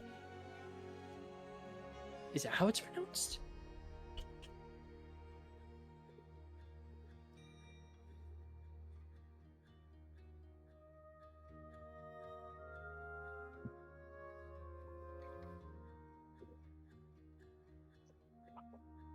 All right, can you read out the description to me? Because faffable doesn't exist. It's an experience. It's one of the experiences. Oh, okay. Affable. Okay. Affable. I am learning these words. I'm so sorry. It means someone who is friendly, pleasant, and easy to talk to. Okay, I can work with that. Reed is going to look over at the skeleton, and he has a smile on his face, and he, without making like a hint of like frustration or anything, that smile is gonna be caked onto their eyes. He's gonna swing over onto the skeleton right behind him. Okay. Considering how the skeleton is a creature that doesn't really identify what you're doing, you're just smiling at it. You roll 16 with fear, so you're gonna go ahead and do damage. But as you are focusing on this skeleton and you take your swing, the other one that didn't have your attention is going to swing at you with its rusty sword. Okay. I'll roll for damage. The rusted sword barely makes contact with your armor, not dealing any foreseeable damage. You managed to hit, what was your damage roll? 11? Yeah. That beats its threshold, dealing 2 damage, sending that skeleton back to the grave. Would I be able to strike again with the skeleton right behind that just try to hit me, or no? Yeah, you can do whatever you want. Okay. It's at this moment that I am going to take the spotlight. I'm going to burn a fear to have these 2 skeletons close in. This one is going to take a shot at the Arcanist with its rusted blade, with its rusted sword. Fuck. A 16. So you see the Arcanist kind of wince at the attack that the skeleton had made. As it's doing that, Marlowe, the skeleton that is right next to you, is taking a shot with its rusted sword, burning another fear for it to go. This is why you don't let the DM have fear. Yeah. I was going to say that seeing the wait, hold on. How close does it have to be For 3 damage to Marlowe. Oh, very close. Damn. Oh, jeez. 3 total damage, which for your severity is minor, so you will take, oh no, it dealt 15 total, which beats the major, which deals you 3 HP damage. I'm gonna pass the spotlight back to you guys. All right. So, seeing that a couple of these guys are starting to overwhelm my teammates, I'm going to move closer in position to where I can hit a good amount of them with my whirlwind by making it to where I can't, whenever I make a successful attack against someone within very close range, which can also transfer to close range, I can spend a hope to use the attack against all other targets within very close range, turning to close range, and then all additional adversaries you succeed against with this ability take half the damage. So that means everyone within close range of my character, if I succeed to hit someone in my melee range, will be able to be damaged with half damage. So let's see, that's a very close to close, so that means I can hit all 2, 3, 4, 5, and 6. I will go ahead and burn through my hope to attempt to hit the first one, and then do the same with all the others. All right, so start your attack roll, and we'll go from there. Alrighty. So target, and then battle axe, and I am going to rely on my experiences again to not be afraid after seeing them hurt my allies, and just mindlessly just start swinging. And would that allow me to be able to use my experiences of not being afraid Yeah, of go anything? ahead and add your +2 and burn your hope. All right, do that. That's a crit. All right. So the first one will take the crit damage, and the other ones will, well, actually, it's just critical all around. So we're gonna target this one, roll damage. All right. With your unstoppable, and it's a crit. I'm just handling it so I don't break anything. So Gotcha. that is 21 damage, which is enough to kill that one. And then for this one, deal damage again. I got it. That is 3 more hit points. Is enough to deal with it. Target you. Another 3. You said you hit this one too? Yes, because it says the whirlwind range is very close, but because of my range capabilities, because of my length and all that such, it changes the very close to close. And how I like to imagine of how Kari is doing this is once she lands that first strike, because of the way that the enemies are positioned, she almost, in a sense, throws her axe at a curve to where it'll bounce off of each skeleton after hitting it to come back to her. As you deliver your powerful blow, the ritual ends. The carriage comes falling to the ground, not crushing Barnacle, by the way. Thank God. As the keystone vibrates with arcane energy. Then, all at once, a soundless explosion erupts from the Whitefire Arcanist, dissipating any last enemies who might remain. The clearing is quiet once again. Back inside the treehouse, not but an hour later, the keystone sits suspended carefully above a rumbling fire in the hearth. The Arcanist, who looks even older now than she did before, sits cross-legged in an overstuffed chair. There's an exhaustion in her voice as she speaks. You fought hard. I'm not surprised, of course. The king keeps good company. I'm very glad you were there.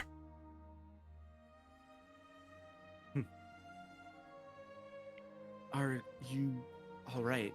You seem almost like the efforts of what you have just performed is taking away at your life.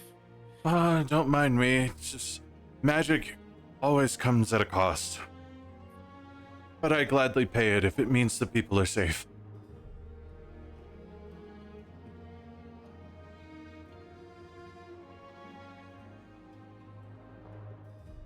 I Kari is feel just the gonna same way. look at her allies. Sorry, go ahead. I didn't mean to cut you off. No, you're fine. That was pretty much it. That's all. Laying near the fire are the pups, bathed in the now much stronger white light of the ward as it floats in the fireplace, seemingly absorbing the heat from the fire.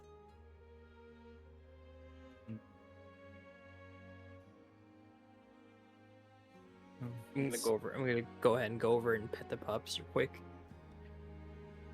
As you pet the pups, a kind look comes across the Arcanist's firefly-like face before she settles back into tired and leans further into the cushions of her overstuffed chair.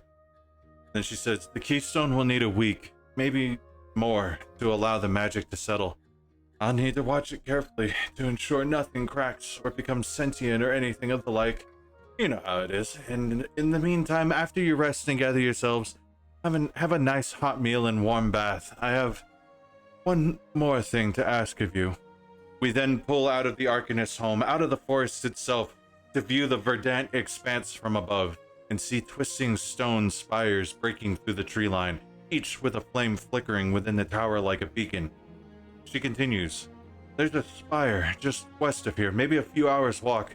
I felt it on the way to the ritual. Its power was strange. The light felt weaker than it should be. I think something might be terribly wrong with the Spire Keeper, and I fear what will happen again if its fire is extinguished altogether. When you're ready, come back, and I'll give you my map so you can make it there safely. It's good to have heroes in the Sablewood again." And that is where we're going to end this adventure. Woo! Congratulations, you have Okay. completed the Daggerheart Quick Start Adventure. Woohoo! Let's go. That was fun. Yeah. Very So, scared for- how you almost had like 12 fear points. It was, Yeah, it I was was getting like, up there. oh, we're about to be swarmed by these skeletons. I Like- really thought that you were gonna like absolutely just like spend the fear points because it was gonna be like the last battle. I was like, There are no. rules that keep me from just spamming fear points. And Yeah, also, I did that. God. and also as a GM, my point is not to beat you, it's to make an interesting story. I could have easily chosen to spend all my fear points anyway and have the forest raids act, which they were the hard ones in this encounter. But because you knew your characters and you used your ability to absolutely AoE all of the skeletons, you dealt with the ritual before they were a threat. So I didn't think that it would have been fair to be like, okay, well, as you deal with these skeletons, the wraith knocks you into the spirit realm. Like, Oh no. Oh, Damn, get they banished to the that- Shadow okay. Realm, Yugi. I'm glad I went after those. so Everyone's fighting, and fucking Barnacle goes to the spaghetti dimension.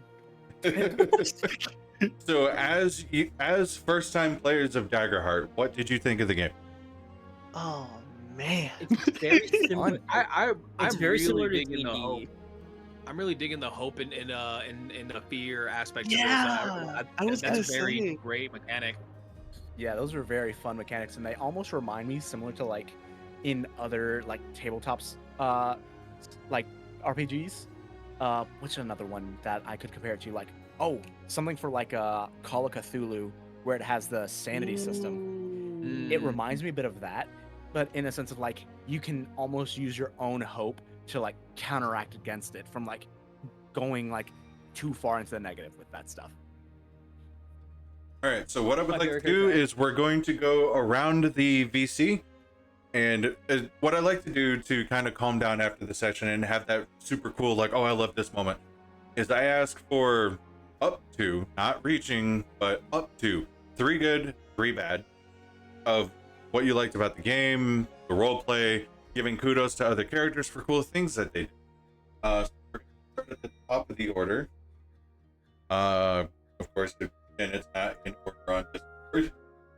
All right, you know what? Whoever wants to go first, and then we'll go in a circle until it comes back. Hope that's not on my side, but I kind of caught that. There's like a bit of Yeah, robot. kind of breaking up a little Yeah. bit. I kind of heard that too. Yeah, sorry, I think what you it just said was, happens. someone go first, and we'll go off from there. Hang on, let me rejoin the call to try and fix it.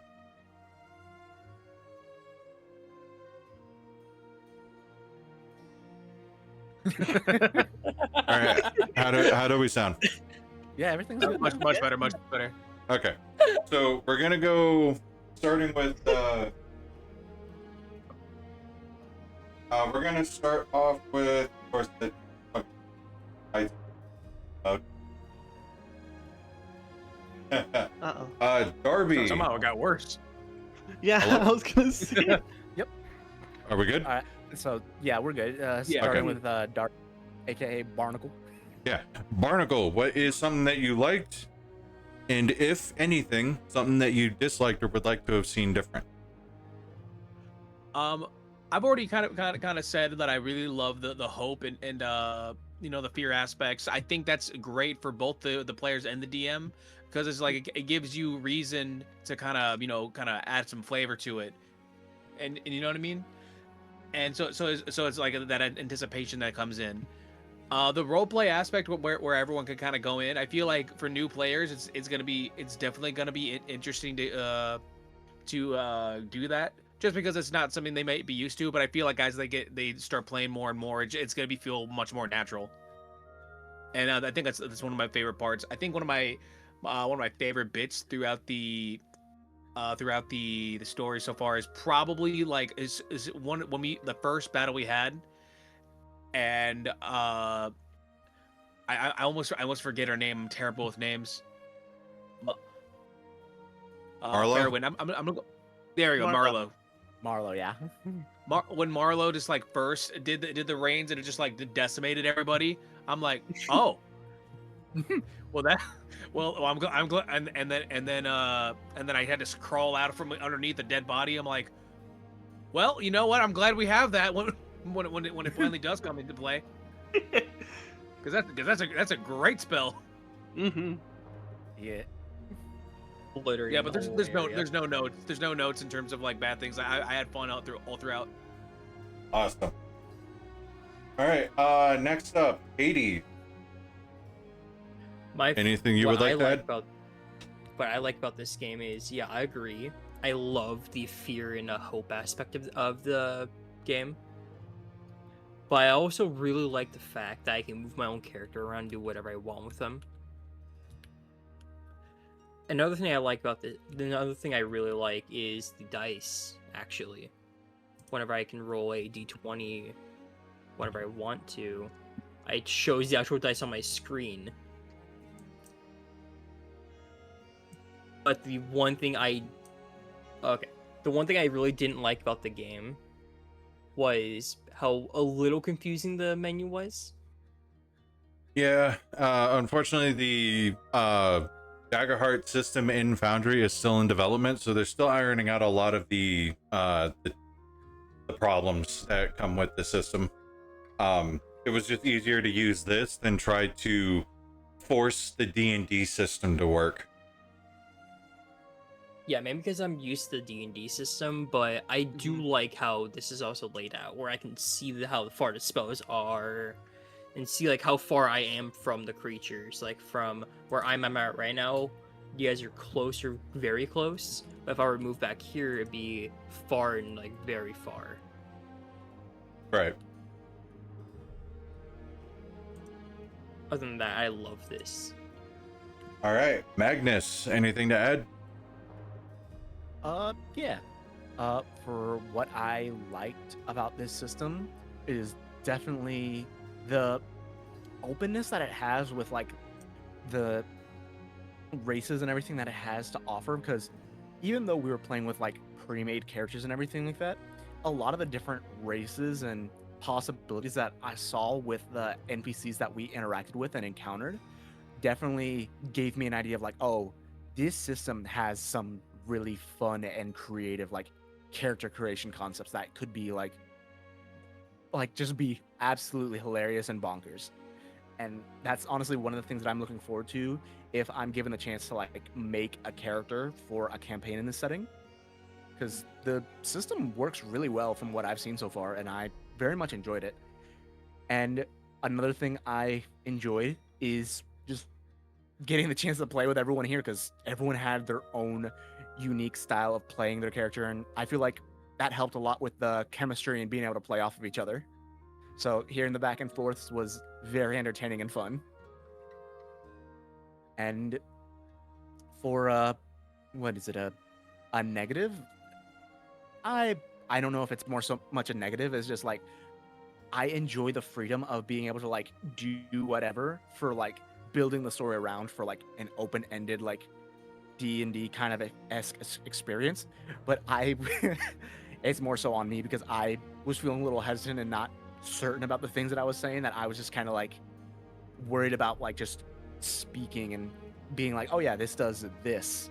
So in the beginning it was a little confusing and I was like hesitant because I am very much more familiar with the whole like DM help like explaining the setting and then us working from there. So this is definitely some new territory that I'm hoping to get more familiar with and hopefully build up more confidence in doing, so that if the chance comes to play the system again, I won't feel as scared or nervous about like just throwing ideas out there that'll end up actually working out and doing good to help build the story and setting more. Perfect. Thank you so much. Nate, it is over to you. I sometimes I forget which part is roleplay and which part is out of character, and so that's why I was pretty much staying the consistent voice pretty much the entire time. But now that I'm out of character, it's kind of feels kind of a little surreal trying to get back into real life. But I was gonna go for the same thing. I was gonna go off. I was gonna bounce off the last person who was saying that the openness is good, but it's the I was gonna start off with the negative and then end on positive. The negative, I like how open it is, but it felt sometimes it did get confusing sometimes, and I did like, and the with D&D, you would have the DM say something, and then you would have to bounce off of that, and then, but just having the openness of bouncing off each other and having the DM kind of move stuff along that way, it's very nice to have that kind of storytelling, to where it's not, hey, let's go, but it's more of like, just like we as the people in the story move the story as our characters would go about it. We don't have to rush a story. It doesn't have to be that big of a deal, but it's such a fun time trying to go through this. And the positive things is that we keep mentioning it. Everyone probably mentioned it, but the hope and fear was just such a good mechanic.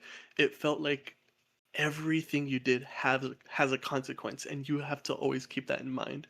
It was such a fun time dealing with everything. I but one of my I have two favorite parts in this in this session that we did. It was either the arm wrestling tournament. That one was so fun. And then it was also the uh, one shot adventure we had with Barnacle and stealing money from children. It was so good. It was If we're talking so about good. if we're talking about favorite moments, mine for sure has to be when Barnacle took a cigarette and didn't know how if he had a lighter or not. Yeah, that one Yeah, was that's so a good great. one. I forgot about that. That was great. Oh man. So is this gonna be lit now, or when's it gonna be lit? He'll get there eventually. For sure. So, so That my was my fir- favorite line. It'll light eventually. Yep. So my favorite Barnacle moments, I have a few because you guys were an amazing group. It's definitely the cigarette. My God, especially when you wound up eating it and how it came up later. That was perfect. Yeah. You guys are wonderful at role playing and improv and bouncing off of each other. So give yourselves credit for that. You guys did an amazing job, especially being thrown into, I'm just gonna call it the deep end, learning the system as you play it. It can be very clunky, but you guys rolled with the punches and you guys seem to enjoy yourselves. In my opinion, the best D&D or tabletop as a GM are the games that I don't have to talk. And I think I was quiet for like an hour. I didn't want to rush things through. I'm just trying to respect stream time. But when everyone was just having those moments with the campfire and the fallout of, you know, the Strixwolf pups, that was great, and I didn't want to mess with that. You guys did an amazing job with that. I didn't have a negative time. I had the most fun. I loved Daggerheart. I loved running a game for you guys. Thank you so much for joining. So in terms of Thank you so much stream, for inviting me. so in terms of stream, I am going to end out on my streams, but if you guys can stay in the call for a second, I did want to talk to you guys about a project that I have going on that I would love to invite you guys to. Oh, sure. Awesome. Oh, for sure, yeah. All right, but for everyone that is streaming, I have been Maulerant. These have been my friends. If I can get you guys to introduce yourselves one more time, just say your names and maybe a quick quip if you have that stored, however you want. I'm Hades. Thank you for inviting me to this session. I had a blast thinking I would have a. I thought in coming into this, I thought it was gonna be a nightmare because it's a whole new system and everything, but it's very similar to D&D, which I love. So thank you for inviting us.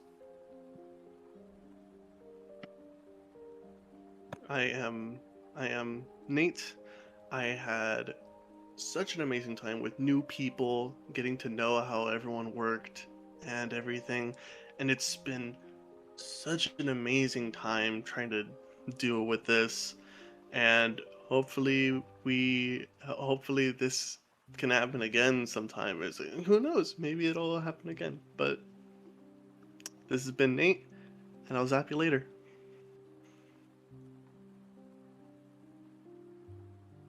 My name's Darby Blast. Thank you so much for inviting me here. This is actually the first time I've ever played a different tabletop besides D&D. I've always been afraid to do transition on to different ones, but this is the one where I gotta say, like, I'm very glad I got to have my first venture out onto a different tabletop and have it be this, because this is very, very fun. And remember, everyone, don't swallow cigarettes, you will throw up. Guaranteed. Yeah. All right, Magnus. Hi. Again, howdy everyone. Magnus Jinx. I am. I'm surprised I managed to get to be a part of this, and honestly, I had a blast because I've been away from the online scene for a very long time due to IRL stuff going on, and I'm honestly looking forward to coming back and even start streaming again here soon, and getting to do one of these games, even like streamed, was crazy to me because that's one of the things that I always saw people doing, and it was one of the things that I was most excited about trying and wanting to do, to not only get that experience but also have a chance to make new friends, meet new people and all that. And I'm glad I got the chance to do that here today with all of y'all, and hopefully we can, stay in contact and keep participating in multiple other games and all that. Just even hang out. Yes.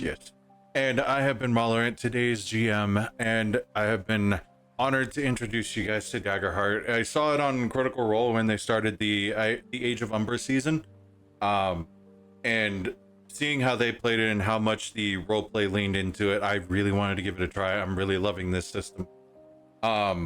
Anyone in any of the chats, if you do !GM, you can hire me on startplaying.games to run your games. I also have several listings active if you would like to book a seat. Otherwise, you can also request a custom game, and I will work with you to make it affordable and fun. Other than that, I have been Maulerant. These have been my friends, and I will see y'all in the next one. Bye-bye!